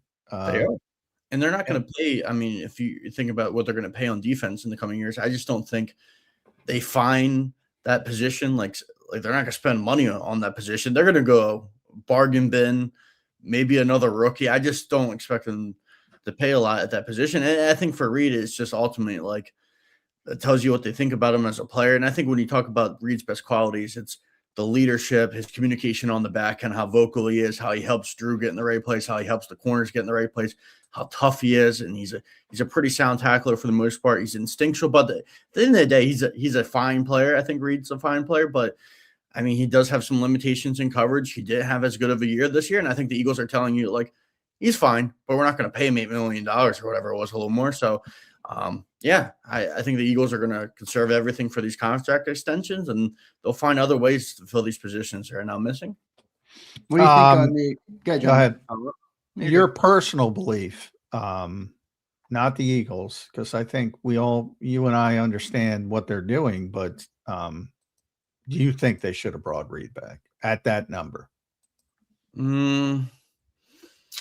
It depends what they do. I guess my answer is dependent on how they fill that position, because I ultimately think Reed's like slightly above average, and he knows the defense. Vic likes him, and I think for that reason he's a team captain. I don't think it would have been the worst thing in the world if they brought him back at that number because it was cheap. And I'm not 100% sure you can find an upgrade. Like ideally, really, I don't think you want to have another rookie safety playing next to Drew McCuba next year. Yeah, I don't like that. I don't like that. No. And Drew struggled last year. And when he started to play well, then he got hurt. I feel like you need someone like another steady presence back there. So from that perspective, yes. But if they, find another guy that can do that, I don't think it's the end of the world. Because like I said, I think it reads fine, but he's not great. Like if they brought in, like, I don't know, I'm just throwing out names. Like I was looking at the safeties this morning. Some of the guys are still available. Like if they brought in like a Jalen Hawkins or a Nick Krause or like someone like that. And I don't even know if they'll do that. I mean, those guys are going to make money. And like those, are we talking about Marcus Epps on a 1-year deal, maybe coming back, and some other maybe some late day 2, day 3 safety also joining the room? Like, are they just going to piece it together and hope Drew can take that next step? So yeah, I think there's a part of me that would have brought Reed back. I don't hate it though. Like I'm morally kind of indifferent on it. All right. That's the one I question. That's why I asked. And when you bring up Hawkins and Cross, you're sending more people to the wall, Whitman, not taking them off. Okay. hey, honestly, they're not. I don't know if it's that much of a downgrade from Reed. It might be like you could do worse. I think at least you have a similar, I think, kind of framework where Marcus would get everybody lined up correctly and be helpful to Drew coming back for a second year, and presumably he's going to improve. I don't think that would be that bad of a route to go, to be honest. Yeah. Or if they think Michael Carter can play. Yeah, Michael Carter's in a different part of the equation as well. Good player to have though, Michael Carter, because he's a really good backup in the slot. He's a backup at safety. That's a really good player to have. So people shouldn't sleep on. They were able to get him back on a restructured deal because obviously they weren't going to have him. Edge rusher though, man. That's an expensive market, as you saw with Jaelan Phillips, and now it has to be a contingency. A lot of Greenard trade talk. That's a really good player that would work, but how much are you going to have to pay him? Yeah, the reason he's on the trade market is because he's underpaid and he wants more money. So you're going to have to work out a new deal. You're going to have to send a day 2 pick, or do you just Bradley Chubb it and hope to get a couple years at like $15 million? Yeah, I would look into Greenard first because of the quality of player he is. I mean, he's still 28. And then last year, I really think, he missed 5 games with the shoulder injury, which obviously affected his production. I don't think he was as productive before then even. But the years before that, the guy had 12 and a half sacks and 12 sacks in back-to-back seasons. He's still 28 years old. He's a really good speed rusher, and I think he would add probably more pass rush juice than Jaelan Phillips can. I think Jaelan Phillips might be a better overall player and like everything that we saw last year in this defense. But I think Jonathan Greenard would add a lot of pass rush juice. I would check in on that and like, could you?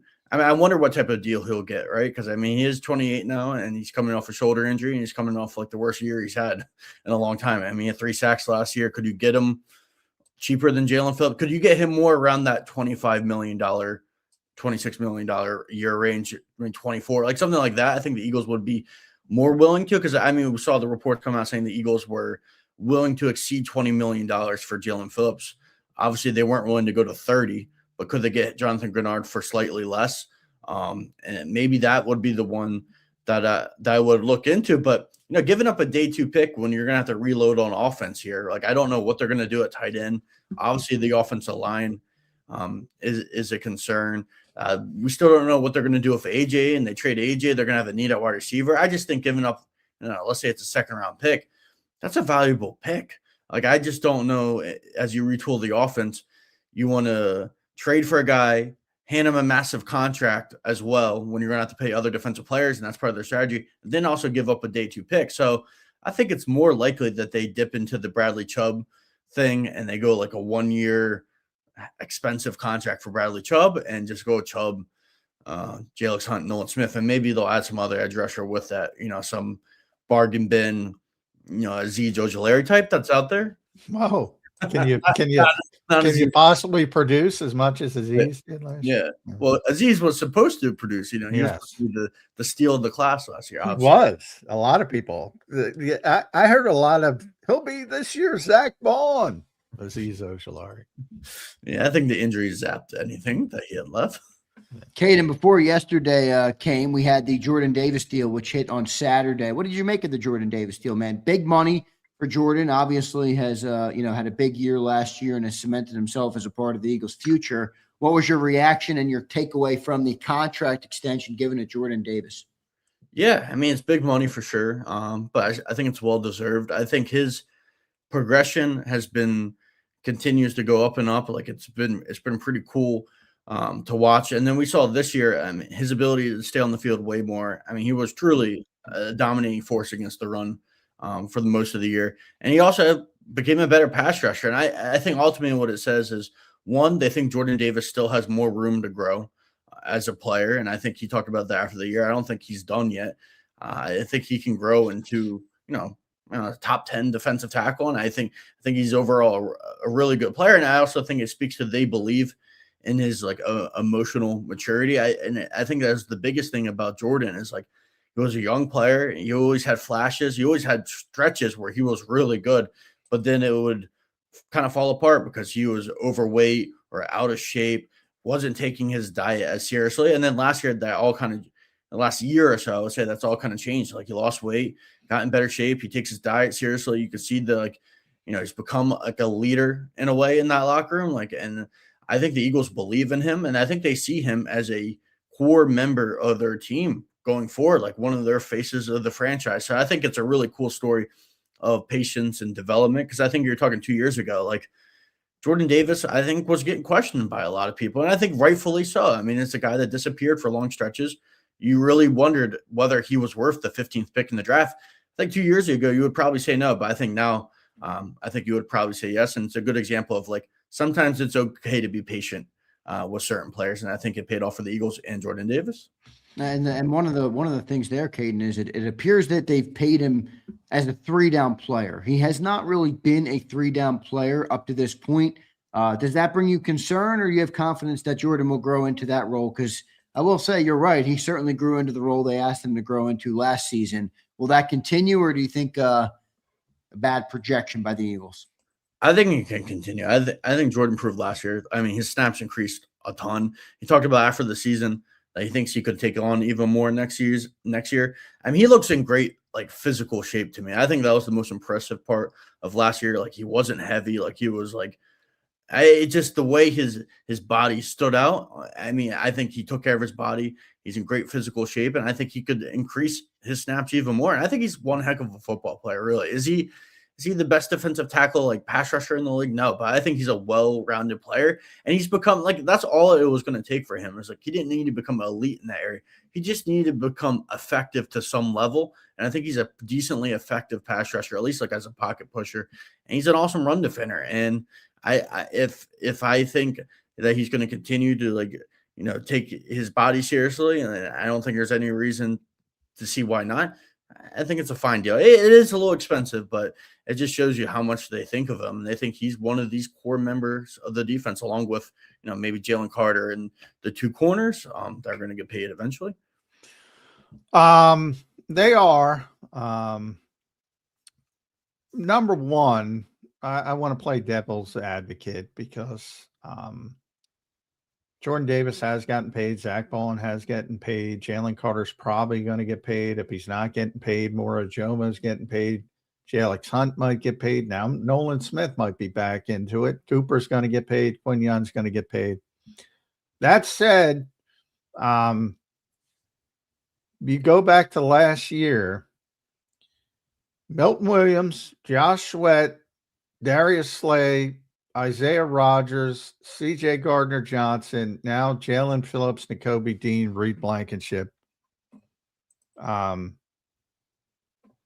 Did the Eagles just say, Vic will figure it out? Is there too much of that? I think that is – I don't know if I would say it's too much, because I don't think it's necessarily a terrible strategy to just focus on the guys that you drafted, the 4 or 5 that you think are going to be elite players. And that's another thing about Jordan Davis. Them paying that money tells you they think he's going to progress into an elite nose tackle. Like, I think they think that. But John, and to your point, I think that is their thinking. Like, if they can get Davis, Carter, the two cornerbacks locked up, and then Zach Bond, they'll figure out the rest of the positions. Because you mentioned Nolan Smith and Moro Jomo. Like, I don't think those guys are necessarily guaranteed to get contracts. No, they're certainly not. I mean, the only you've heard the Micah Parsons stuff, and the Eagles probably would have moved Jalen Carter. We know how much they like Micah Parsons. That, to me, I said, well, it's not that big of a deal because there's very few Micah Parsons out there. Then you had that goofy rumor with they might offer him to the Raiders, and the Raiders were looking for first-round picks for Max Crosby. I don't think there's any legs there. But you start to think, the question, would you rather have Jordan Davis and Jalen Carter, or would you rather have Jordan Davis, Moro Ajomo, and 2 first-round picks, Caden Steele? Because that would be the question. Yeah. Now, I don't think you'd get 2 first-round picks for Jalen Carter, but I think that's an interesting conversation. I really do. Yeah. I'm not there on the 2 first-round picks. I think the only thing that I would trade Jalen Carter for, honestly, at this point, because I think there's no guarantee those 2 first-round picks. I get the volume of those picks, right? You have the chance to hit on 2 really good players, or 2. Moro's pretty good too. He is, but he's not Jalen Carter when Jalen Carter's on.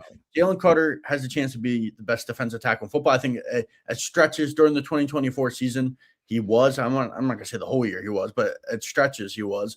And I think he is a dominant player, and I don't think there's any guarantee those 2 first-round picks will be better than Jalen Carter. I think that's a risk. I wouldn't want to be the one that wants to trade Jalen Carter away. I think he's going to be an awesome player. I get there are questions about, will he stay in shape? What about the shoulders? Like, I get there are some concerns potentially, but like, I would take the risk. I would just keep betting on him over and over again because of how talented he is. But if you told me Myles Garrett was available, like in this offseason or next offseason, I can see the Eagles out the door. Yeah, I can see the Eagles. They believe they're in another Super Bowl window. I can see Jalen Carter getting shipped to Cleveland for Myles Garrett. But other than that, I like the Max Crosby stuff. I mean, like, that made no sense to me. Like, Max Crosby is a good player. He's not worth trading Jalen Carter for. No.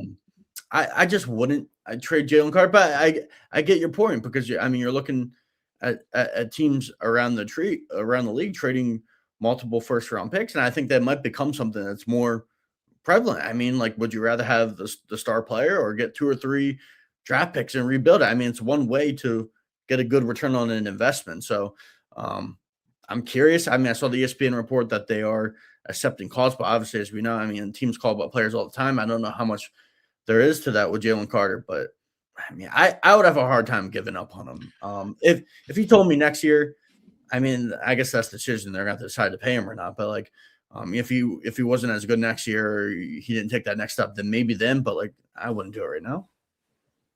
Speaking about accepting calls, we haven't talked a lot about AJ. I don't think it's going to happen in this window. But what I do think is this whole process has given you a clear indication that it's not when, it's not if, it's when the Eagles are going to trade AJ Brown. And you have different windows before the draft.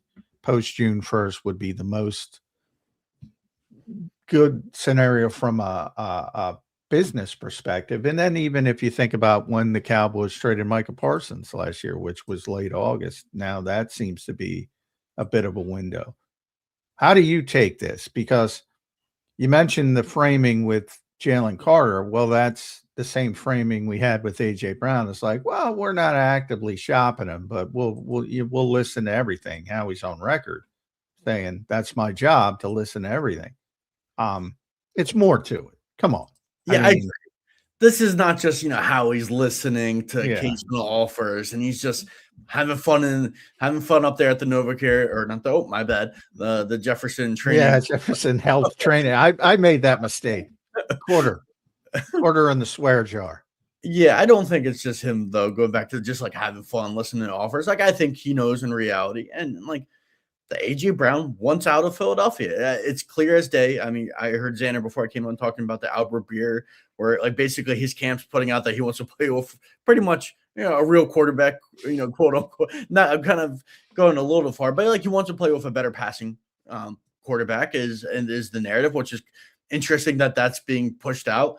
I think it's been apparent just with its frustration over the last few years. We've known that for 2 fucking years. I know. Why is this repurposed as news? He stopped talking at the end of the last year, primarily because he can't stop from telling the truth that the passing game's not good, and people take it. And sometimes it is directed at the quarterback. It's just, and then Albert Breer's, writing that he has a wish list of teams that he wants to go to. The Athletics reporting that his agent's meeting with teams at the combine to see his trade value. Yeah, like he wants out. And he wants out of Philadelphia, and I agree with you. If not, it's not if, it's when. I don't think it happens, like you said, because if I seen, the cap hit, maybe they do decide to wait. But I thought the Mike Garafolo report from NFL Network was interesting yesterday, that Howie is trying to basically split the trade in half and half so you can basically get AJ off right now. Like all the signs are there that the Eagles and AJ are working towards a trade at some point. They're both playing nice. Like AJ's, playing nice. When he goes on these podcast appearances, he's not going to rip the Eagles. Of course, he's going to say Philly is my home, and like he's going to say good things. But I think ultimately they do trade AJ Brown. If they hold on to him until after the draft, I'll be curious what they do at wide receiver. Like if they draft a wide receiver in the first round, will also be another telling sign, like they're preparing to get rid of him. I just think it's time for both sides to move on. I'm sure the Eagles don't necessarily want to trade him, but like if you have a player that doesn't want to be there, has made that openly known, is meeting with other teams to see his trade value, I think, like with an offense, I'm not saying the offense is going to be good next year, but like there's some excitement around Sean Mannion and his scheme and Devontae Smith, and I feel like there is an energy in that building. I don't know what it does for you to bring back a player that I don't think he cares what the scheme is this year, because I just don't think he fully believes it's going to work. I don't think he's believed in this passing offense for 2 years. What does it do you to bring back a player that doesn't believe in your offense, maybe doesn't believe in your quarterback, who honestly, as good as he is, there were times last year I think you could question his effort. I don't see the point in trying to, make it work again. I get the financial perspective, and that's the only reason really why, because the guy wants out. I just don't see the benefit. Well, if there were no financial penalty, he'd be gone. I'm convinced of that. He'd be gone. It wouldn't even be an issue. But because of the dramatic cap hit pre-June 1st and what it would mean to a team that is up against it from a cap standpoint, it's difficult to do right now. Yeah. So if I had 50-50 week 1 September, he's here or not, where's Caden Steele?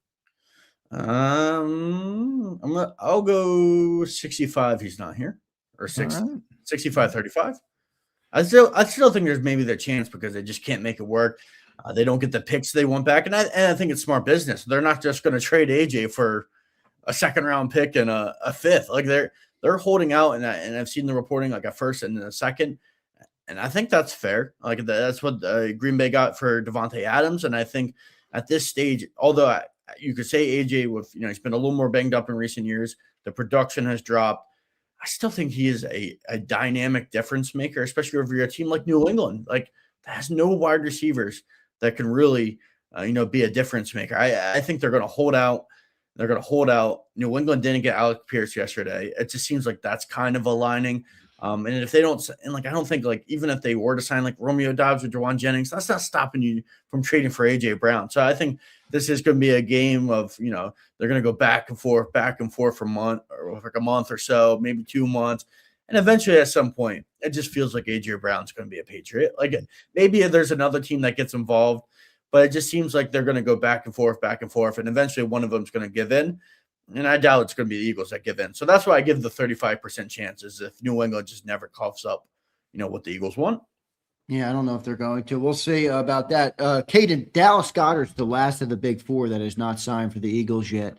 Do you think the Eagles could sign him today? I assume that news will come today. I'm not exactly sure. Where are you on Dallas Goedert? And are the departures yesterday, maybe does it change the Eagles' thinking on Goddard? Maybe how do you see that situation?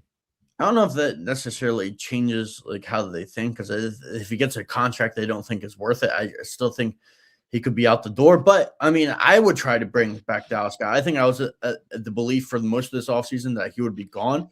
But then I'm looking at the free agency market at tight ends, and I don't think they're going to pay Okonkwo a ton of money. It seems like a guy that might get overpaid, the Tennessee tight end, and then David Njoku. And if I'm signing David Njoku, and I think he is a pretty good player. I mean, at his peak, he's looked like a dominant player. Like 2 years ago, he had like over 80 catches and like 800 yards. I mean, he was awesome. But if I'm going to pay him, I might as well bring back Dallas Goedert. So I think they should try to prioritize and bring back Dallas. I mean, obviously they're going to still sign some blocking tight ends, some number 2s and 3s. I just don't want to go, if I were them, in a draft that I think is like decent at tight end, but I don't think it's like crazy strong, and be forced to draft a guy in the 2nd or 3rd round. Like maybe that's what they do, and they just decide to take Max Clare in the draft or Jack. That's my guy, Max Clare. He is good. He's good, but does he even make it to the? No, maybe not. Yeah, maybe not. I just don't want to be in that position, and I think maybe they could work something out with Dallas. I'm not predicting he'll be back, but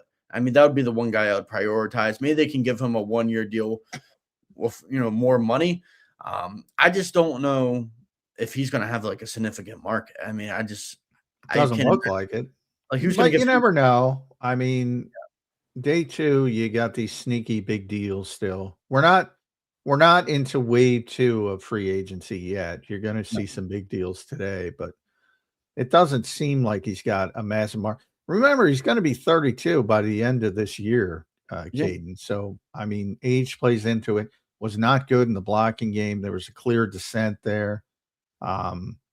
So we'll see what that market is like. But I agree with you. If you're going to sign somebody like Njoku, who I like too, is a great player. I love watching him when he's here a couple times for joint practices because the Browns have impressive physical specimens. They don't have a great, but you look at Myles Garrett and it's like, what the hell?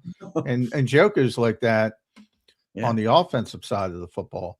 But I'm with you. I'm like, if you're going to pay him money, just bring Dallas Goedert back. At Caden_Steele19, make sure you follow Caden on the X platform. We mentioned a bunch of them. Nick Krause, you mentioned at safety, Jalen Hawkins. We just talked about Njoku. Bradley Chubb, we talked about some other players, Jonathan Greenard, some other players you mentioned as potential targets. Will Dissly. Yeah. Calvin Austin, wide receiver from the Steelers. Evan Neal, that's what I like as an offensive guard. I think there's some upside there that maybe he can be a reclamation project. I don't like your cornerback selections, though.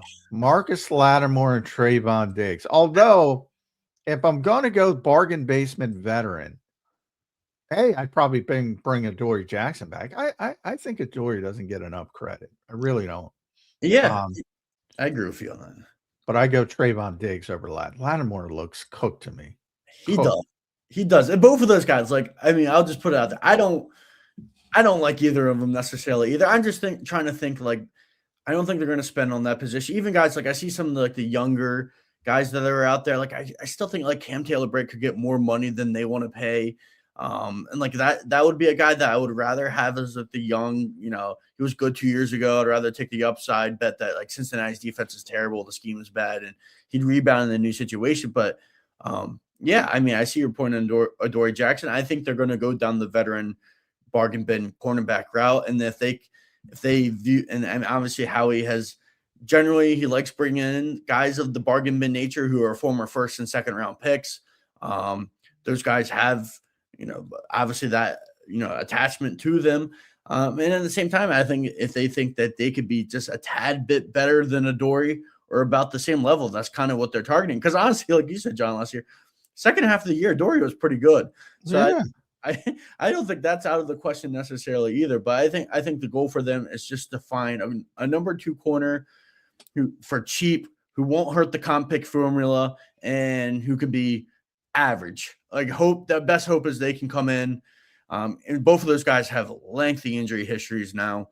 And their production has declined. Their play has declined. And there's serious questions about whether they will be good ever again? Like, I think the more likely answer is probably no, but like, could you sign both for like 1 year and whatever, like cheap, and they wouldn't count against the comp pick formula? I think that is a possibility. Like, trust me, that wouldn't be exciting. I don't think you feel great about Marshawn Lattimore versus Trayvon Diggs, but like, I don't know what else they do at corner, because I don't know if they're. I think people would get really excited because the big name trap, and people know those names and they're former Pro Bowl players, and I think it would generate some splashiness actually.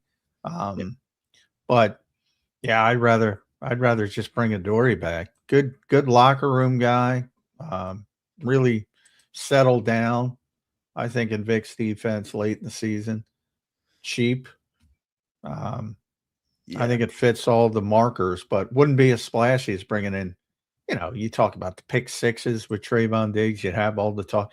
Oh, he picked six Jalen Hurts in Dallas that one time. And Lattimore's been an all-pro. Somebody else who had a pick six on Jalen Hurts got signed yesterday. Who was it? Cordero Flat. Oh, yeah. He got a big deal. Yeah, he did. That pick six might have got him paid, man. I'm putting you on the spot, Caden, and if you weren't paying attention, just say it. But if you got one, give me, because this is a crappy free agent class. Give me the worst contract you saw yesterday. I personally, I did have one that like kind of caught my eye. Like, I think the Raiders overall did a pretty good job yesterday, but Kwity Paye, I mean, I guess it's 60 million. I like Kwity Paye. Oh, 16 mil for Kwity, but that's a lot. Yeah, that's a lot. I'm not that one. But you know who mine is? Wan'Dale Robinson. Oh, Wan'Dale. Did you see the deal that he got? Yeah, he got paid. And like, yeah, I don't get that one. And there's like in that wide receiver class, obviously Pearson Shaheed went back, but there's still Juwan Jennings and Romeo Doubs out there. He's like the fifth of the wide receivers in a watered down wide receiver free agent market. Yeah, I get the Dable connection, but like, yeah, I know. 4 years, $78 million. I don't even think he's a bad player. I think he's an okay player. 4 years, $78 million for Wan'Dale Robinson. And by the way, Patriots fans should be thrilled they lost out on Alec Pierce. Thrilled. A lot of money. $119 million for Alec Pierce. Yeah. And by the way, the Jaelan Phillips contract was not a good contract for the Carolina Panthers. He'll be back on the market in 2 years. That's my prediction. Yeah. I mean, it's the lesson of free agency. I think, and all the players you just mentioned, like Alex Pierce, Wan'Dale Robinson, Jaelan Phillips, even if you want to throw Tyler Linderbaum in there, because I think he's pretty good. Yeah. He's the best center in football. Yeah. You're paying very good players to good players, elite money. And like that I think that is the problem with free agency. And I think that is the smart thinking with Howie. Like, do I want to go out and sign, a good player, elite money, and sacrifice one of my own elite players that I've drafted and developed who are actually elite? Like, I think free agency has become obviously there's just not a lot of premier players that hit the market. And I'm not saying like Tyler Linderbaum isn't great, but he's like the highest paid center. Like, I mean, he destroyed the center market. Destroyed it. He's probably like the third or fourth best center. He's a good player, but like he's not better than Creed. Like, I just free agency. It's fun to watch. That's the best part of free agency. Oh, it's fun. Yeah, massive overpays. Well, yeah. Las Vegas, Tennessee are your March winners. I've declared them. Yeah. So there they are, and they're bad teams with a lot of money. But elites, we can call Caden Steele elites. So his free agency thoughts. Calm down. It's not over. I wish. The Eagles will make some moves. At Caden_Steele19. Caden's doing a great job over at NJ.com. Make sure you check it out. Are they going to sign somebody today? Are they going to break and could that player be Jalen Carter? I mean, that would be, I think, the splash that would get everyone happy, right? Because there is the trade rumors from the I forget the account, like with the dog. Ricky the dog. He's gotten some stuff in the past, and there's obviously he's guessed right 3 times out of 10, and it's a good but and then there's like the ESPN like stuff. I think paying Jalen Carter would get some people relief. But do they sign an external guy today? I don't know. I don't think they signed anyone until Wednesday last year. I think their first signing was either AJ Dillon or I think it was AJ Dillon. Yeah, it was AJ. Big splash. There's no guarantee they sign anyone today. I mean, maybe there's a Dallas Goddard re-sign today. I think that would be another move that would, go over well, but I don't expect them to sign a ton of good external free agents. Maybe like one player. They could get a bargain at safety or something for a player they like, maybe. But like, I expect to go back. I think Zander used the term last year, the Timu market. I expect the Timu market. Oh, that's mine. Come on, Zander. I expect that to go crazy in about a day. Yeah, that will go crazy. They will sign about 10 Timu guys, so get ready for that. Yeah, the Timus are coming. Caden, thank you, man. We appreciate you joining in. We'll talk to you again soon. All right, brother? Thank you. All right, thanks, bud. There's Caden Steele joining us right here. He's giving you credit for my Timu. Everybody loves that. I don't need your credit. You can have your Timu. No, that was Caden. Caden, I'm taking my credit. I'm taking my credit back. Yeah, I know. You can have it. We'll see what ends up happening here, Johnny Mac. Day number 2 of free agency today. I'm wondering if any Eagle beat reporters have any pushback on what the Eagles are doing. I hear all the same thing. Hey, relax, everybody. Well, that's what I keep hearing, John. Whoa. Well, first of all, the vast majority, they have no emotion, so they don't give a shit. I mean, everybody who's saying that are guys who we're not fans. We're not getting emotional about this shit. Fans, but no, I'm just saying because a lot of people say you just carry the water. No, he said it. He explained it. It was on the record. He explained it doesn't mean it's a good method for winning football games. Well, I think his history is pretty good. I think Las Vegas history is not good. I think Tennessee's recent history is not good. I asked people, and let me know who you wanted. Let me know who you wanted on the free agent market. I put it out there. I haven't heard a lot of answers to it. This is not a good group. And I mentioned some of the names, the Wan'Dale Robinsons of the world, even Jaelan Phillips, who I think is a really good player, got massively overpaid. Alec Pierce, good player, massively overpaid. Hey, I get it. The emotion of losing players you're familiar with, I get it. Believe me, I get it. All the moves are logical. In my opinion, with the exception of Reed Blankenship, who I think only because he got a lesser contract than I know what the Eagles expected, I think they should have revisited that one. But they obviously wanted to go in a different direction. That's what they're telling you by not re-signing him at that number. Maybe they're wrong. Maybe they're wrong that Jahad Campbell is better than Nakobe Dean. Maybe they're wrong and they should have signed Jaelan Phillips for $30 million, but maybe they should have even re-signed Jahan Dotson for $15 million. But I don't know. It all looks logical to me to this point, with the exception of Reed.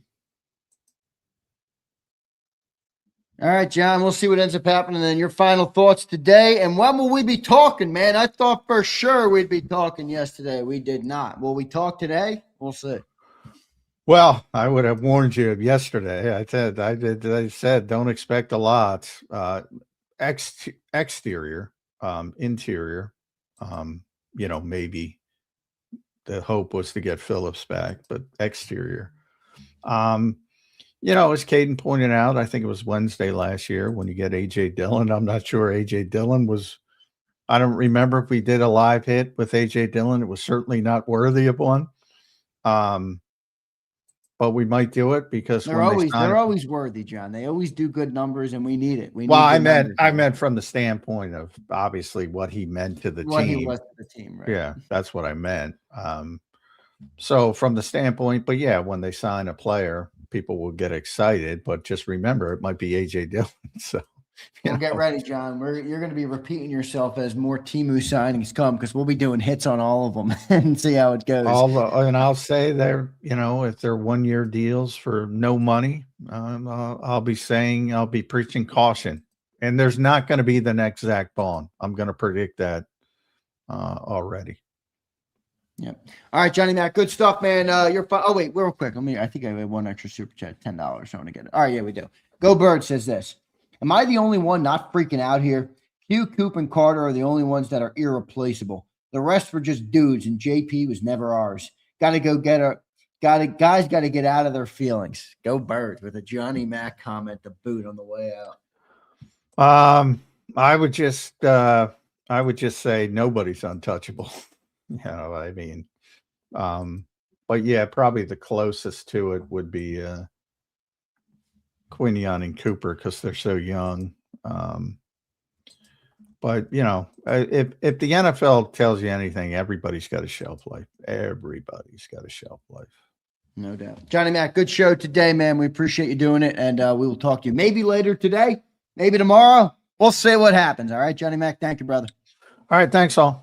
All right, thanks, John. There's Johnny Mac. John McMullen joining us right here on Birds 365. Good show today. After a lot of free agency losses for the Birds yesterday, I am nowhere near as optimistic as Johnny Mac is, or if some of you are. I do not believe that the Eagles are in a good position after the losses of yesterday. I don't believe you just let great players continue to walk out the door every single year and just expect you can replace them. Brandon Howard, I will say I am stunned and shocked by your I don't know if you want to call it optimism or what it is, or I don't know, maybe you think you know the cap as much as Howie and you think they're in a good spot. I mean, this is not a football team that is acting like they have a chance to win this year. They are not, regardless of what Brandon, John, Caden, Dabney, any of these people say. This is tough. This is a tough scene to watch this happen. So we will see what they end up doing and how they fix it. But intern says there's no infinite money glitch. Well, no shit. I don't think you're curing. I don't think you're telling me anything out of the obvious there. Steven says, have you got any more? We do. We have. I got the number. Savvy gave us a couple more, so we have. I got the number this morning. 8 slots remaining. 8 slots remaining on the tickets. So, guys, get your text in on the tickets for the home opener. It's going to be electric. I'm really looking forward to it. We got Taps tailgates coming down to help us. We're going to have the full tent, food, catering for everybody. We're going to have merch. I'm hoping to slowly stock up on merch because I have time so that I can give a bunch more tickets. So a bunch more stuff and give away to the great people. So they got 60. No, Jason, it was 100 total, and I think they gave us 20 more, and we had like some people who texted that they want to go, but they never ended up doing it. So, we have like 120 total. We have eight pairs left. So if you want to get your text in, 267-261-3428. Text them, say you want to come to the opener, the home opener, the Eagles home opener, $100, get you in the building.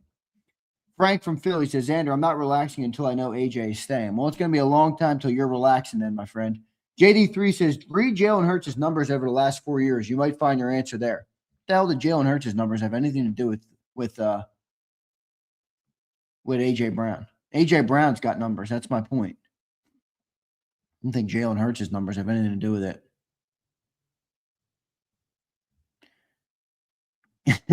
Big Mike says, Zander, we got players plucked like a Thanksgiving turkey ready to be cooked. Dabney says, Zander, what the F do you think they were supposed to do? Just pay everybody? We live in reality. You're living in fairy tale land. Dabney, here's reality, Dabney, that you refuse to admit or acknowledge. Ready? Ready, Dabney? The Philadelphia Eagles have had a bloodbath on the defense for the last 2 off seasons, and it has started to really take its toll on the football team. Dabney, I know you want to just live in, we're good, Howie's great, and we can replace everybody. That's less reality than anything I'm living in, my friend. That is way less reality than anything I'm living in. Yeah, just hey, we got future contracts coming. Just let them all walk. Let them all walk. Okay, Dabney. I admire your optimism, but you're a fan. You're a fanatic. That's what fan means. You're a fanatic. You're a fanatic. A fanatic who doesn't know his ass from a hole in the wall. That's you, Dabney. You know I love you, Dabney. I know you come here every day. Dabney, open your closet. Ready? You know what's going to jump out at you, Dabney? The media. I see Dabney comment this 4 times a day. It's the media. Dabney's going to open his closet when you know when you're a kid, your parents used to say, "Don't look under the bed. You got monsters under the bed." Dabney grew up and they used to tell him, "Don't go in the closet. The media might get you." The media. Come on, Dabney. You can do it. You can do it, Dabney. Here's Brandon. Brandon and Dabney are in the same boat. These dudes have the eat. Everything is perfect. Howie Roseman can do no wrong. I'm not saying it'll work out. We can still miss on picks, but at least we're being smart cap-wise. Yeah, but says who, Brandon? Why? Because you crunch some numbers on Spotrac or over the cap and you think football is about putting good football players on the field. That's how you win in the NFL. The cap stuff is for the nerds to figure out and for the dudes who never step foot on a football field to figure out. Being smart in the cap doesn't make you a good football team. It doesn't. Does it give you a better opportunity to build a good football team? Sure, it does. But you got to do that. And when you let a bunch of dudes walk all in the sake of, well, we cleaned up our cap.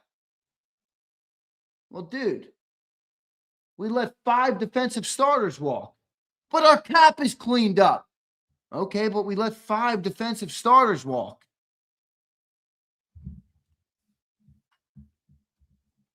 You gotta see it from both sides. I mean, right, Casey, it's a blowtorch. Now, if I think Brandon might be, I don't know. He had a tough season, Brandon. Brandon, I know you were angry at the team this year because of what we are. I get it. Maybe you're looking for the silver lining and you're like, the Wizard of Howard Roseman is going to figure this all out. Maybe that's what you're thinking. I'm not sure. Brandon. You know I love you. Every year we figure out the cap. I know, Prince. That's why, Prince, it's about good players, man. It's about good players. And whenever you see a guy who started on the defense, which, by the way, the defense is the reason the Eagles won games last year, and every level of the defense, they've had departures, and it's all in the name of cap and future contracts. I mean, that's not doing it for me. Brandon, we did the same thing last year. Just to push back on your point, we did the same exact thing last year with Josh Sweat, right? Literally the same exact phrasing was used. Well, we have future contract. And then what did we do all season until we traded for Jaelan Phillips? We tried to acquire an edge rusher all year. So much so that they almost traded Jalen Carter to get Micah Parsons. That's what we did. It's what we did all year. And then we got Jaelan Phillips. The defense got better because you need a good player. And then we let him walk. And now we're going to be doing the same thing. Okay, what's the move at edge, everybody? But we did good on the cap. We cleaned up the cap. Man, fuck the cap. Caps don't win games. Caps are to be managed. You can't make the cap your god. If all you care about is the cap, well, you're going to have a tough team.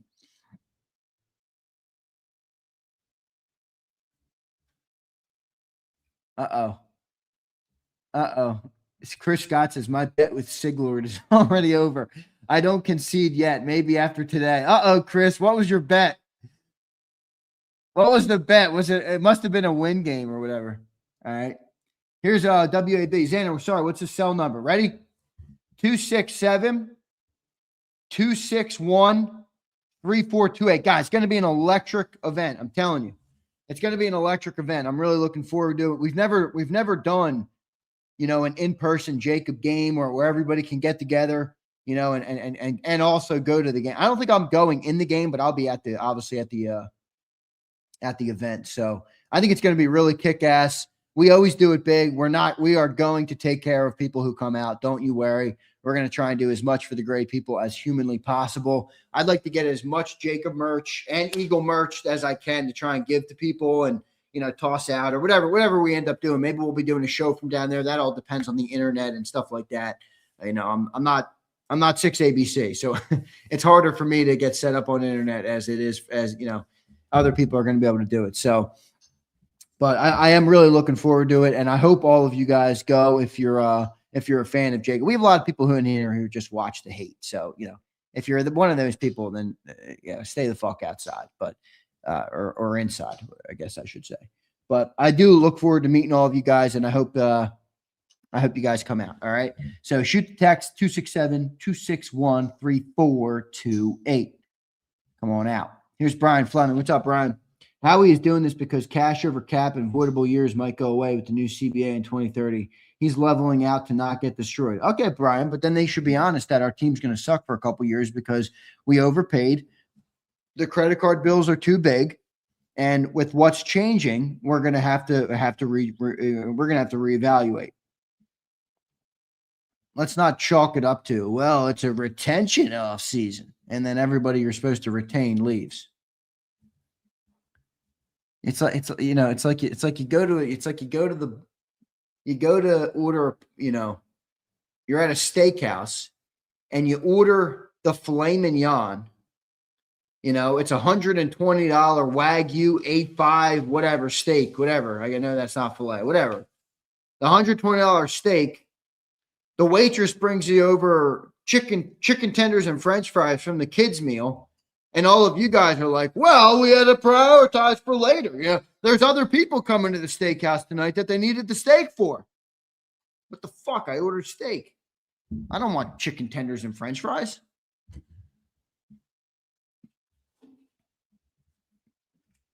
Here's Pump. What's up, Pump? Fake news, Z. If we really offered JC to Dallas, Micah would be an Eagle. Come on, man. Z, you a banana in the tail tight. Now, Pumper, it's been confirmed that the Eagles offered Jalen Carter. Jerry Jones did not want to trade him to the NFC East. Fake news. Give me a porterhouse. Riz, I'll take a porterhouse too, dude. Just don't give me the chicken tenders and French fries. I'll take, but how did I know you'd be a chicken tendies and French fries type of guy? Not me. Here's Step Show. See, Step Show, this is a very good point here. $250 million in a dysfunctional offense is hard to overcome no matter who you are. I agree. I'd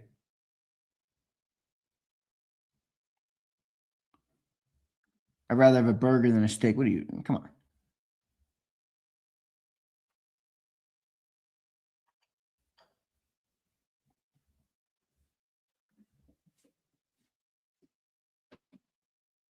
I don't agree with that at all.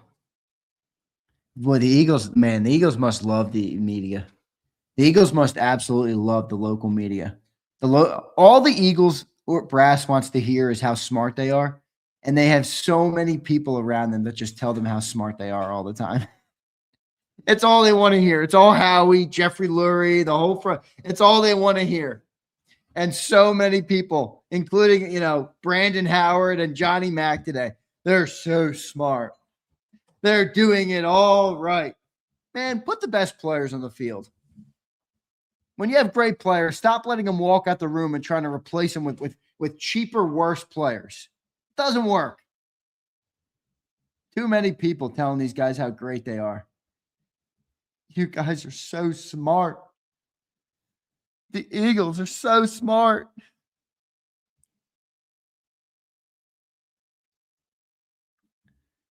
Jason says, steak is only good if there are crappy fake meats out there. What are the chances we keep AJ? It's a tough scene to trade AJ, man. I don't. It's not as easy as people are making it out to be. I don't think Howie wants to do it, but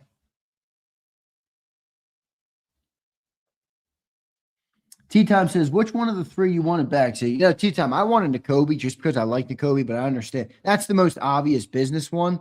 But T-Time, it's the same thing with edge rusher. Like a lot of people said the same thing. Oh, well, Josh Sweat, he's overpaid or whatever. We don't want to pay Josh Sweat. He's not that good or he's mediocre. And then here we are. We spent the last half the last season trying to get an edge rusher, and now we're gonna go into the same mode because you got to get an edge rusher. So I guess I would have paid the 30 to Phillips, as much as rich as that is, but that's the situation we were in. Gary says, problem is Eagles fans will always show up and they know it. Doesn't matter what they do. We are going to pay 15 for beers and 50 for parking. Might take a hit to the wallet for change. It's true, Gary. And look, I don't think fans should change that. I mean, that's what makes Eagles a great fan base. That's what makes Eagles fans a great fan base. But Brandon, today you're M. Reyes, my guy. Brandon, I was reading some of your comments on the show today. I'm like, Brandon Howard went from the ultimate pessimist during the season that he had no hope to Howie Roseman is the second coming. Bro, you are M. Reyes. You are certified Reyes today, my friend. There's a 5-year wait. That's true. 5-year wait list. I'm not on that fucking wait list, and I never will be. I don't give a rat's ass about season tickets. JD3 says, why are you reading AJ's numbers when he's not complaining about that? He's complaining about Hertz's impact in the passing game, according to Albert. Yeah, but JD, what the AJ's numbers should be what AJ cares about. No, that's what he's made it seem like. I don't get your point. Like, why would Jalen Hurts' numbers be more important to AJ Brown than AJ Brown's numbers?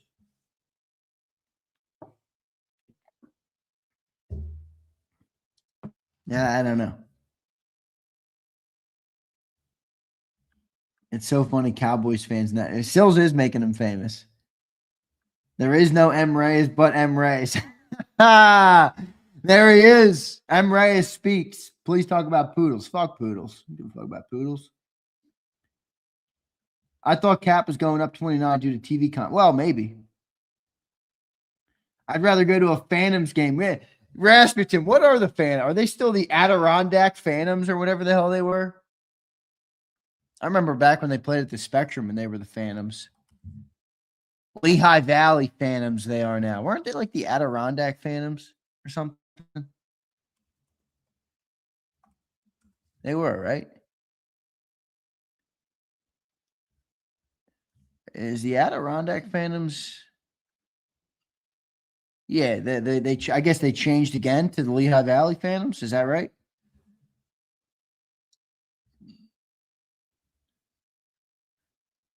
All right, Mr. Doodles, a little troll action in here. Here's Rasmussen. AJ's numbers should be better. You brought up Chase, Jefferson, and Lamb as if their numbers didn't stop because of quarterback injuries. AJ's numbers went up under backups. Well, that's fine, but I mean, Rasmussen, don't you get the point? It's never always greener in all the other areas. All right, maybe it is because of injuries. The point is that nobody has a perfect season every single year. Nobody has unlimited opportunities to catch the football every single year. If you're a receiver, you're beholden to what's going on around you. All things considered, A.J. Brown is in a very good spot.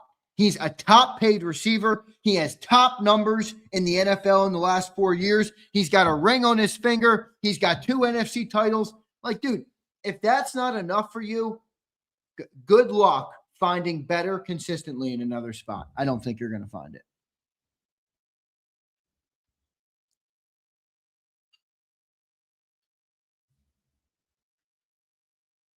I mean, I appreciate the devil's advocate, Rasputin, and I think your point is good. I don't think it's bad.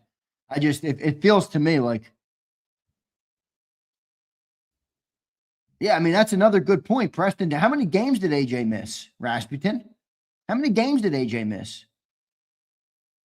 I never said the passing attack was great, Twiz. I said AJ Brown is now putting out memos, his agent, to Albert Breer, that he needs a new quarterback in order to thrive or be happy.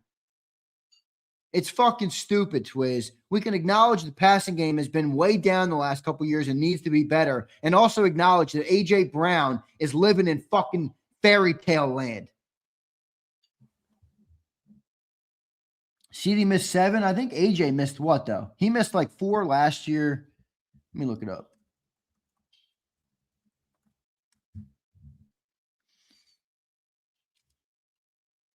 He played 15 last year, 13 and 24. So he missed 4 and 24 and 2 last year. So he missed 6 games in the last 2 years.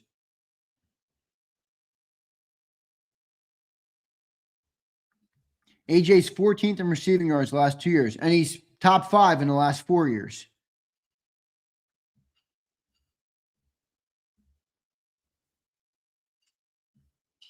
Look, I don't have a problem if AJ says he wants out. He's been saying that. I have a problem with him throwing Jalen Hurts under the bus to Albert Breer because I think it's a fucking joke. I think it's a joke, and it's a bad way to be a teammate, and it's a bad way to operate in life. You don't just throw your people under the bus to advance yourself. That's a shitty mentality and a shitty approach. I call him a Judas. First opportunity to throw Jalen Hurts under the bus, he throws him under. And I'm not sitting here acting like everything Jalen Hurts does is perfect or the offense is perfect or any of those things. I never said that. I agree, Prince. He's a fake. AJ's a fake. Here's Roll Philly. Z, I find it funny that some of the same people who want CJ back are the same ones who complain about Carter's character issues. Yeah, I don't give a rat's ass about character issues. Jalen Carter is a damn good player. And I'd bring back Gardner Johnson too, but they're not going to. I do think the Eagles care about character issues, though. I don't, but I think the Eagles do. You're out of line, Z. Keith, tell me why. Keith, you can tell me why. I'll answer it.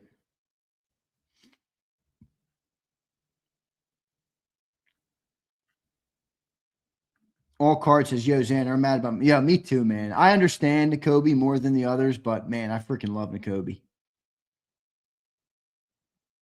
I really wanted N'Kobe back just because I think he's a great, I don't know, like there's heart and soul guy. I don't know if that's the right word for it, but there's guys on teams to me that embody bigger than just what they do on the field. And I know what they do on the field is the most important thing, but N'Kobe was everything on the field outside of the injuries that you wanted and also everything you wanted off the field.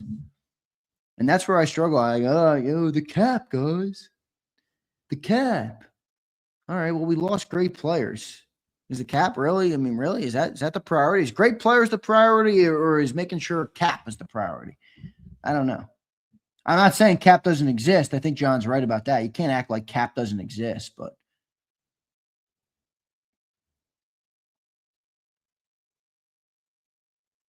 Hart says, when did AJ – so Hart, recently, Albert Breer put out a report. And Albert Breer, I know some people, Albert Breer is a pretty credible guy.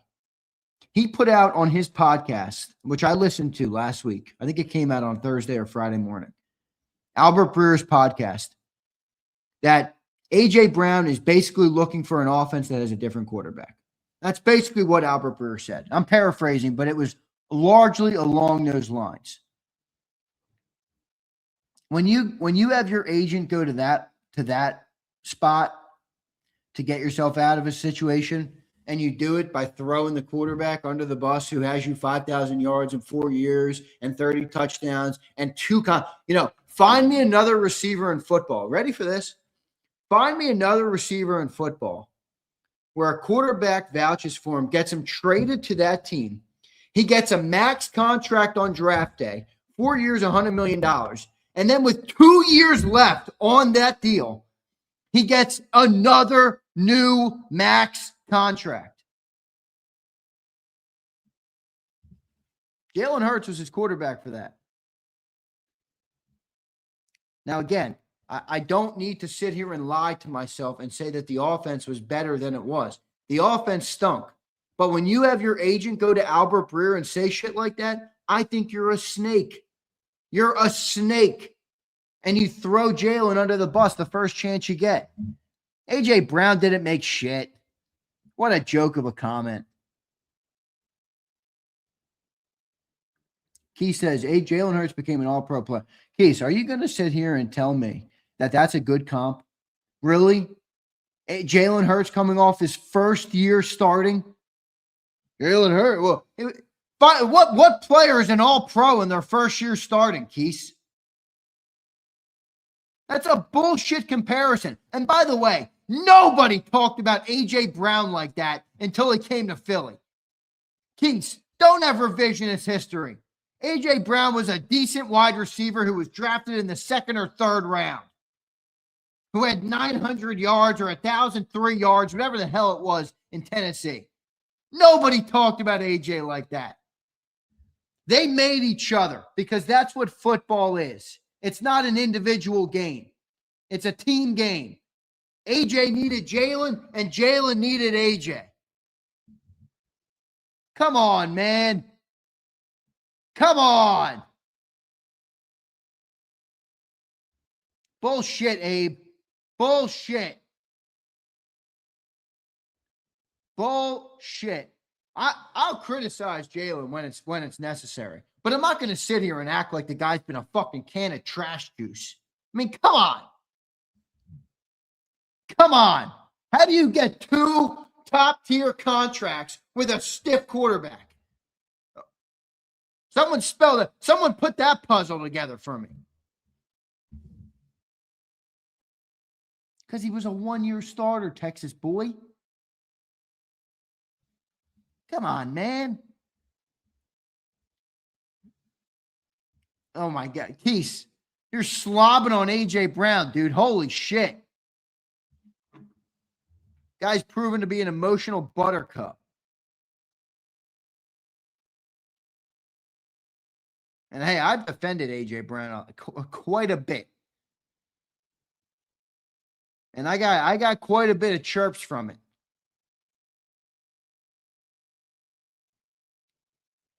For defending A.J. Brown. All right, I'm out of here. I was waiting to see if they get some. Still nothing. All right, last question of the day.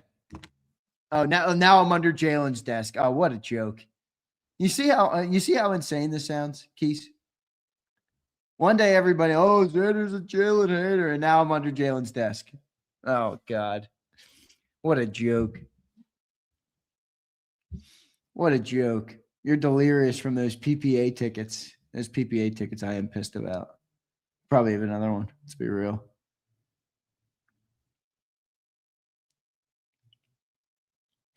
Zander, when you only throw to 2 players, no shit they're going to get. Just saying, but I won't deny AJ being fake. That's fair. That's fine. I don't appreciate if you have a problem with Jalen Hurts, that's not my problem. You can have a problem with Jalen Hurts.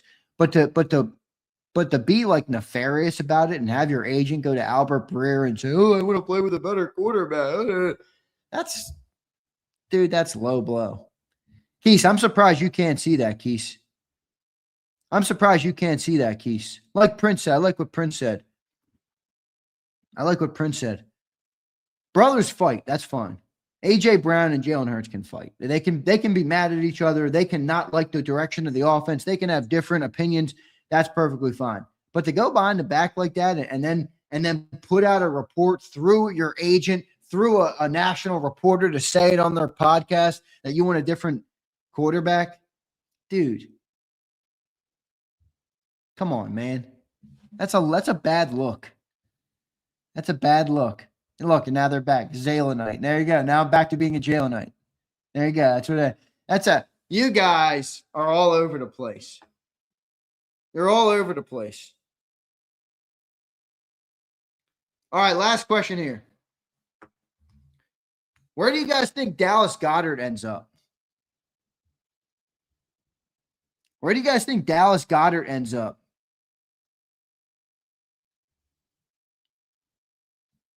Where do you guys think Dallas Goddard ends up?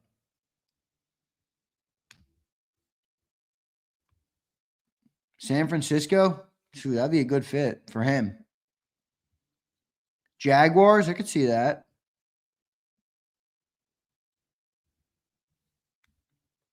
My God, Keese, you're acting like he was like the fucking best receiver in football when we traded for him. It's not true, Keese. Get a grip. Tennessee didn't even want to pay him. Seattle or Tampa? Ooh. No, well, did Tampa sign? I thought Tampa signed back Cade Otton, no? Yeah, I thought Tampa re-signed Cade, so I didn't think they'd go that route. Patriots, maybe. Don't they have Hunter Henry, though? And who's the other? They have 2 tight ends, I thought, in New England, don't they?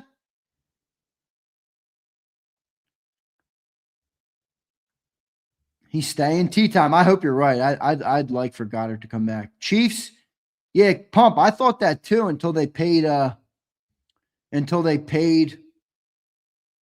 what's his name to come back? Kelsey. Hunter Henry blows. I had him on my fantasy team last year. It was my first year doing fantasy. I think I don't even remember. Where did I finish in that league? It's my first time doing fantasy in like 15 years. You guys got me off the couch to do it.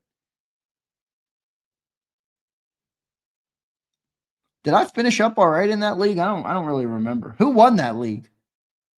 We had like a JAKIB league. Does anybody know who won that league? Now the app, I'm not logged in, so it won't show me. I don't know what the hell my login is. I just saw a short video. Yeah, Eagle all day. If you want to put it in the chat, go ahead. People think I'm making shit up. Albert Breer completely came out and said that. Hooper went to the Falcons. That's right. That's right.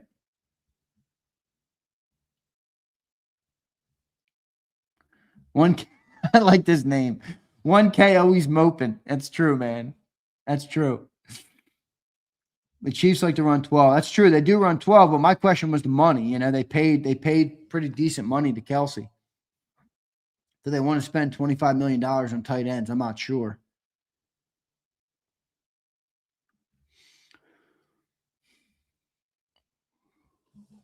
Philly Don says, Dallas taking less money to stay with the Birds. I hope.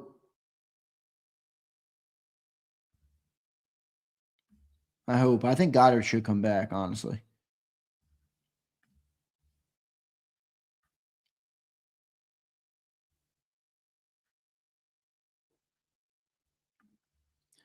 Twiz says, where's the lie? Twiz, I don't know if you're talking to me here. Sometimes you're debating with people in the chat. Twiz, are you talking to me here? Because I'll address it if so. Zander, where's the lie if he did say you want the truth but then can't handle it? I can handle the truth, Twiz. Just show me where the truth is and I will pursue it. I have no problem being wrong. I am in pursuit of the truth, Twizzler. Sign Brady Man. I know you're laughing about it, but I think they should sign Brady Man. He's a good ass punter. Eagles hosting Omar Cooper Jr. I don't hate it. Just a top 30. But pretty young receiver. Good player. Was part of that Indiana team.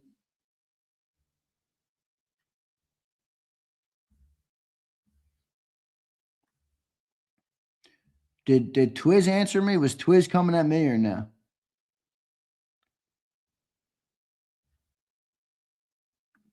I think he's saying, what if AJ's telling the truth about his opinions on Hurts? Yeah, but there's a way to do it.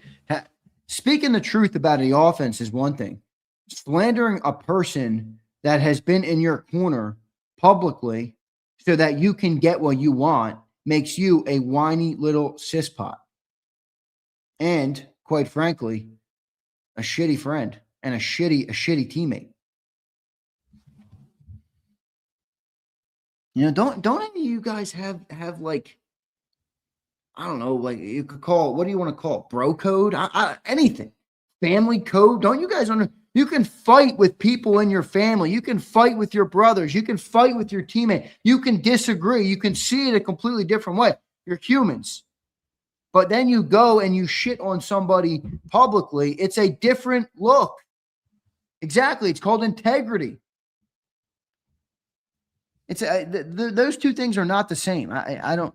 Well, maybe AJ spoke the truth. So he shits on his quarterback to get his way. Come on, man. Come on. That's not a good look. I don't care how right AJ Brown is about the offense. That's not the point. That's not the point.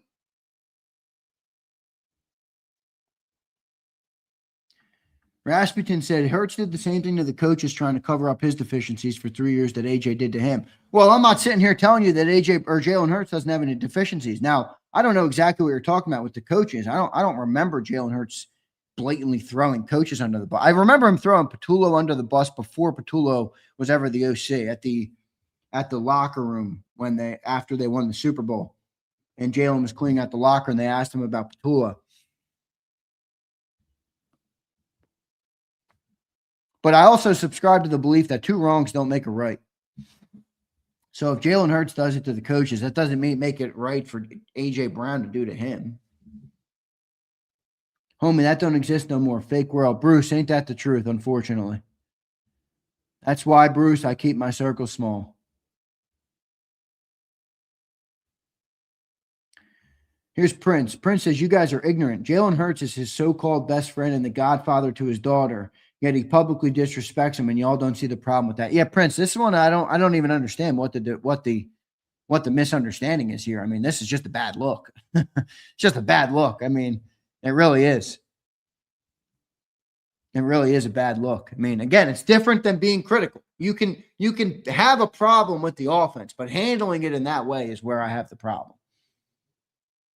Why don't you address Jalen's? Keith, I've addressed it many times. Why does every time you talk about one thing, you have to address every part of the puzzle, or else you're not addressing it all?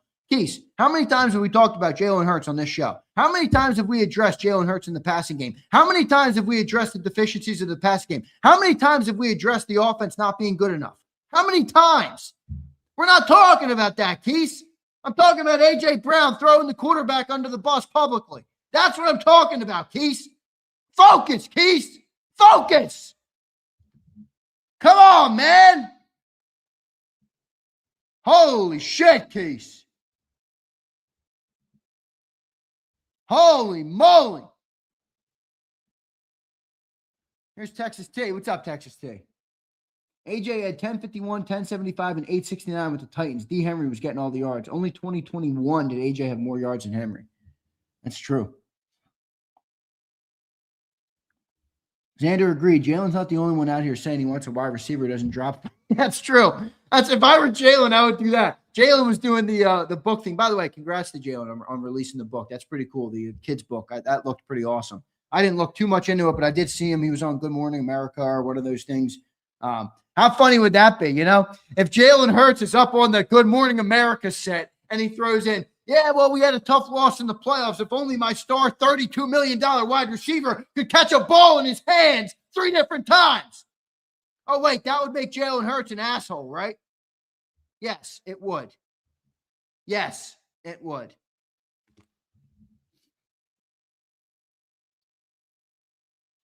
Yes, it would. Come on, man. Agreed, Vitality. This is the biggest difference with Hurts. He says this. The difference, Keith, says you've never heard Jalen engage in conversation that negatively impacts his teammates. Exactly right. You've never heard that. All right. I'll wait for all you guys, though, to respond when Jalen Hurts does come out and shits on the receiver for dropping the football 3 different times in a playoff game, by the way.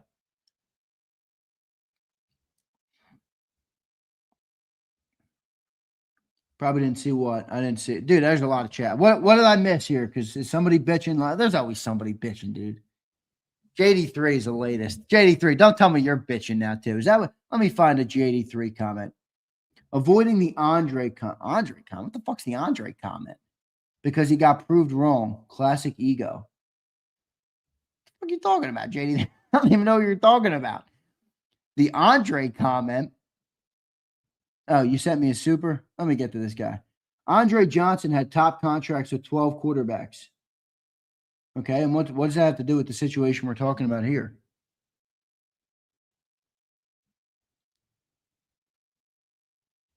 I don't get it. You think this? What do you think you're proving me wrong on here? Congratulations to Andre Johnson, who's a great player. What does this have to do with Jalen Hurts and A.J. Brown and A.J. Brown throwing him under the bus via Albert Breer?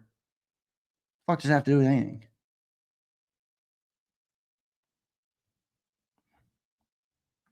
You said no wide receiver gets top contracts with shitty quarterbacks. Well, then that's a fair point. Then I was wrong about that comment. But specifically, how many receivers have gotten a top contract 2 years left on their previous top contract? JD, look, there's a big picture point, and then there are things that make up the big picture point. You maybe found one part of the point that I was wrong on. Okay, good. You were right. Does that change the big picture point? No. like you're arguing with me over semantics. It's like, come on, man. JD3, you know I love you, but what the fuck? That's what you brought me through? That? You made a big-ass stink over a comment about Andre Johnson with 12 quarterbacks? I mean, come on, JD3. Here's Pump. 87 pass yards in a win. And then, wait, real quick. And then JD3. And then you go AJ Brown on me and you throw a shot at me. That's his ego. Yo, JD3, sit the fuck down and shut the fuck up. All right? Here's Pumper. 87 pass yards in a win from May. The Jaelanites immediately compare it to Hurts. Brother, it's embarrassing. 87 yards reminds them of their king. You can always leave it to Pumper to brighten up the chat, all right? I mean, come on, man. Come on, Pump. You had to do it, Pump. You had to do it. You had to do it, Pump. I can't believe JD3 went AJ Brown on me. That's some funny shit. JD3 goes, he throws in the subtle underhanded underhanded insult. Seed isn't answering my super chat. That's his ego. Oh my gosh. Bro, no wonder you love AJ Brown. Holy moly. JD3, you're going to have to bail yourself out on this one, my guy. You're going to have to bail yourself out on this one. All right? The truth, just like AJ. I know. My ego. It's all my ego that I didn't answer your Andre Johnson super chat. I know. All right, JD3. JD3, tough day for you. This is what I recommend. Get out into that Alabama sunshine, okay? Take it in, set up a folding chair on the outside, even if it's in the middle of the street. Decompress, take in that Alabama sun, and go back to the drawing board, my friend. Not your best day, okay? Oh, man. Jason, thanks for your support, bro. See, there's Jason. Jason supporting me. Thank you, Jason. I appreciate it. Jason, I think every human has an ego, right? I think everybody has an ego. But I'll say this. I think you need an ego to be successful to some extent. Doesn't mean it can't be. It has to be a healthy one, but you do need it. And if mine upset JD3 today, then guess what? That's his problem. That's not my problem. All right? That's not my problem.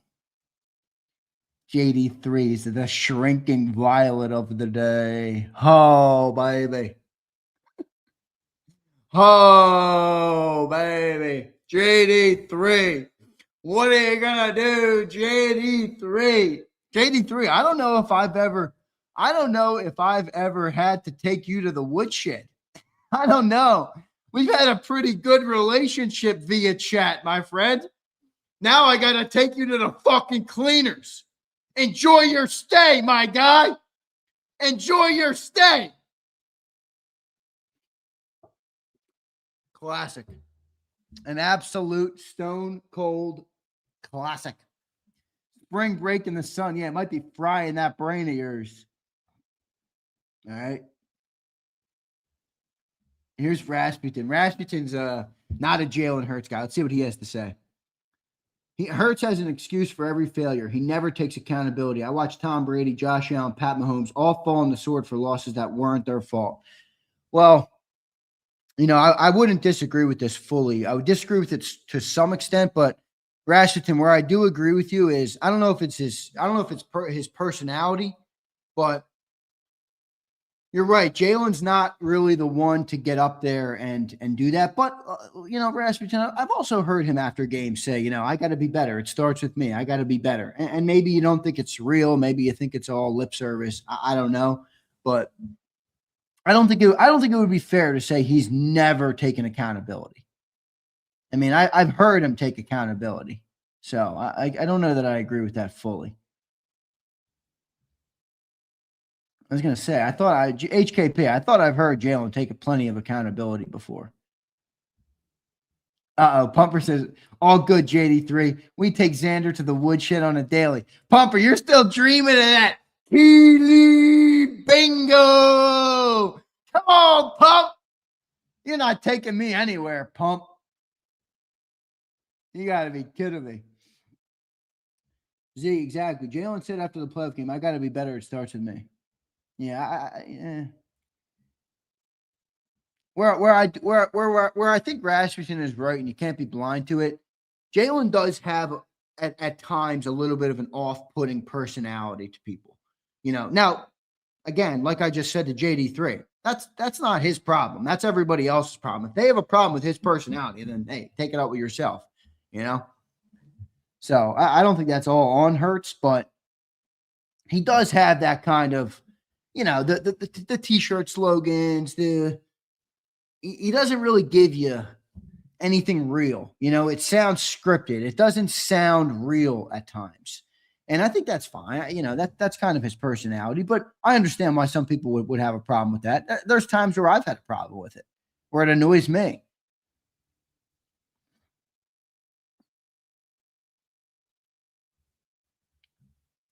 So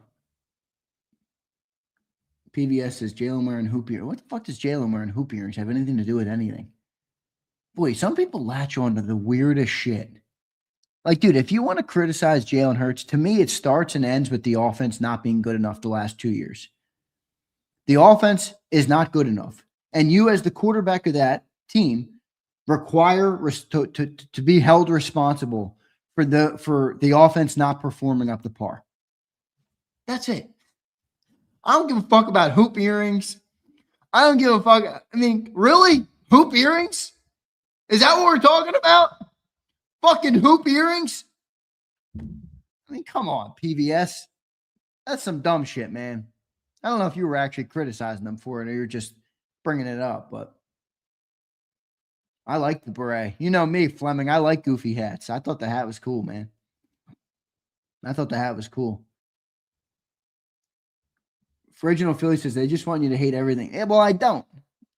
But I think it's fine to criticize the offense. I don't have a problem with that. Offense is making way too much money to not be performing, at a high enough level. I think that's completely fair. But I think people just, I don't know, like I just see this thing where everybody conflates everything. And if one thing is bad, then it means everything is bad about somebody. It's not the truth. It's not the truth. PBS follows up, says, I'm a Jaelan supporter, accept his fashion. All right, so you're consistent that the only thing you dislike is the fashion. All right, I don't give a shit about what he wears. I really don't. That's for you and Pumper to worry about. Pumper saying I need a hat. Pump, I think I'm looking pretty fine, all right? Tea Time says, I've never Tea Time. Yes, you have. You see it right here in the chat every day. JB3, what's up, man? Not to be confused with JD3, who's had a terrible day at the office. All right, JB3. Z, would you sign Trey Hendrickson for $30 million? No, thank you. Look at Keith. Keith is taking a shot back after I took him to the fucking cleaners today. Zander has a hairline only a mother could love. That is fucking hilarious comment. Keith, at least it was funny. I'll acknowledge that. Pretty funny comment. That is classic. Keith, don't make me roast your ass, though, dude. Don't make me fucking roast your ass. Keith, worry about your own game. There's plenty there to keep you busy. All right? All right, Keith? Don't be throwing stones from a glass house, Keith. All right?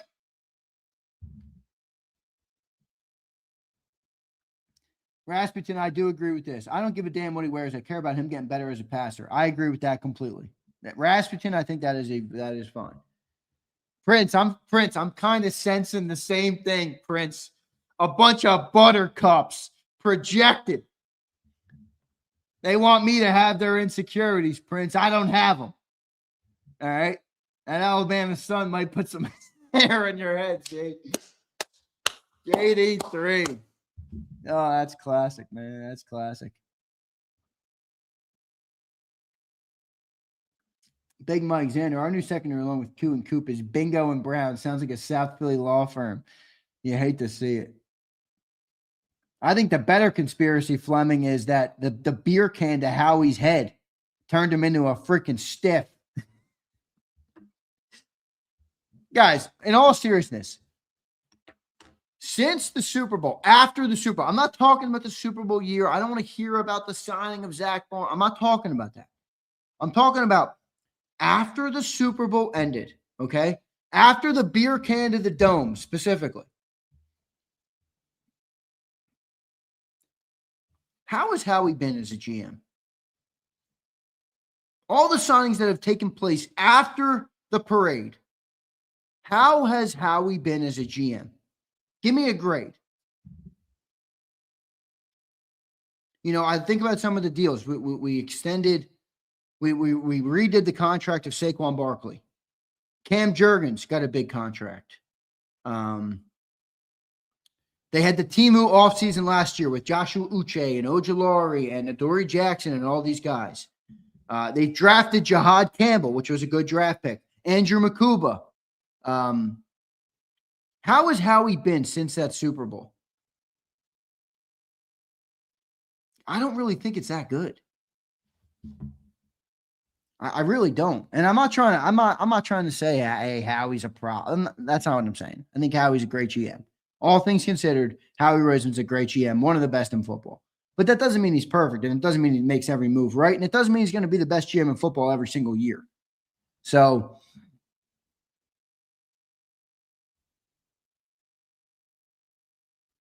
he's been conservative. Seems like he's going cheap. JB3 brings up a decent point here. He says, Z, you're telling me our team wasn't good enough to win last year? Because I think it was. See, that's a good point because, you know, you can criticize Howie for some of the moves that were made, but at the end of the day, Howie's responsible for the roster that hits the field. And was the roster good enough last year? JB3, I agree with you. I agree with you, JB3. I agree. I think the roster was good enough to win last year. It's a good point. It's a good point. But the new stuff that's been done, JB3, I don't think has been too great. Now the drafting of Campbell was good. Looks like it's going to be good at least. So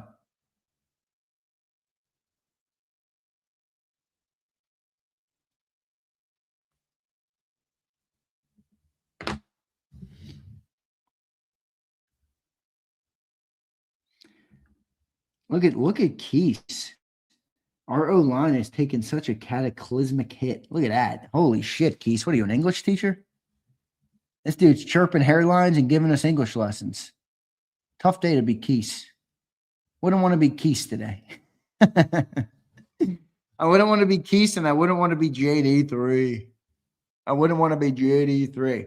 By the way, I can't believe more people don't understand what I'm talking about with the Jalen Hurts and AJ Brown thing. I mean, that is like some simple shit right there. Keys. I don't know, Keys.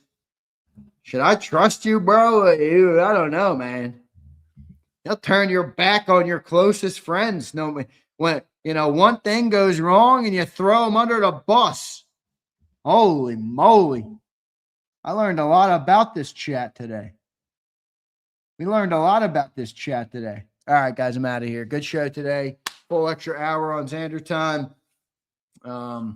I thought John had some good points today in terms of you can't overreact, but I also thought he understood. I thought he was a little too soft on it. I mean, yeah, guys, people are leaving the Eagles fast and furious.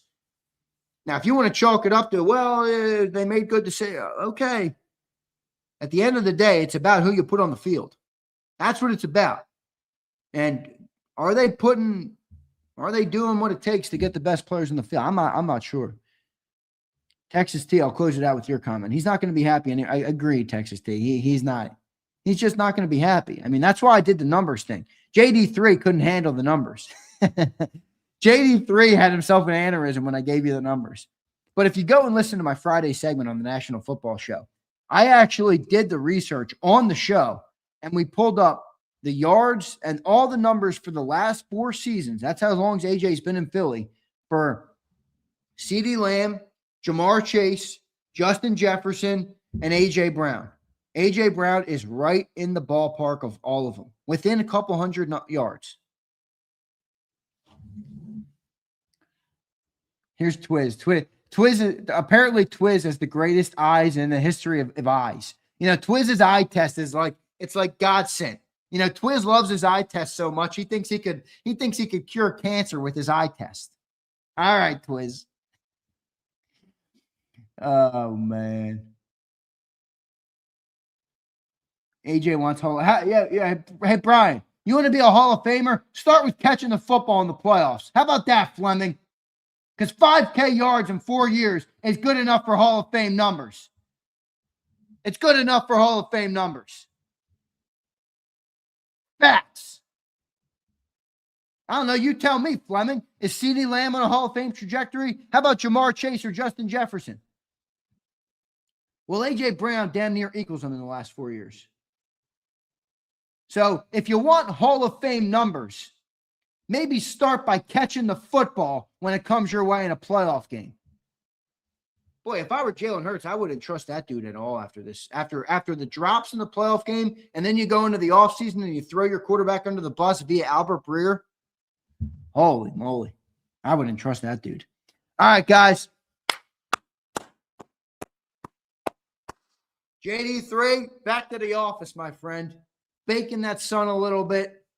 Drink a mojito or something if you're on spring break. I don't know what you like, a margarita, a mojito. Maybe for you it'd be like an Aperol Spritz, something chuggy and gay like that. You know, maybe go Aperol Spritz for you, JD3. All right. But love you guys. Twiz, get those eyes checked. They're not working that well. Love all you guys. See you next time, everybody. EAGLES,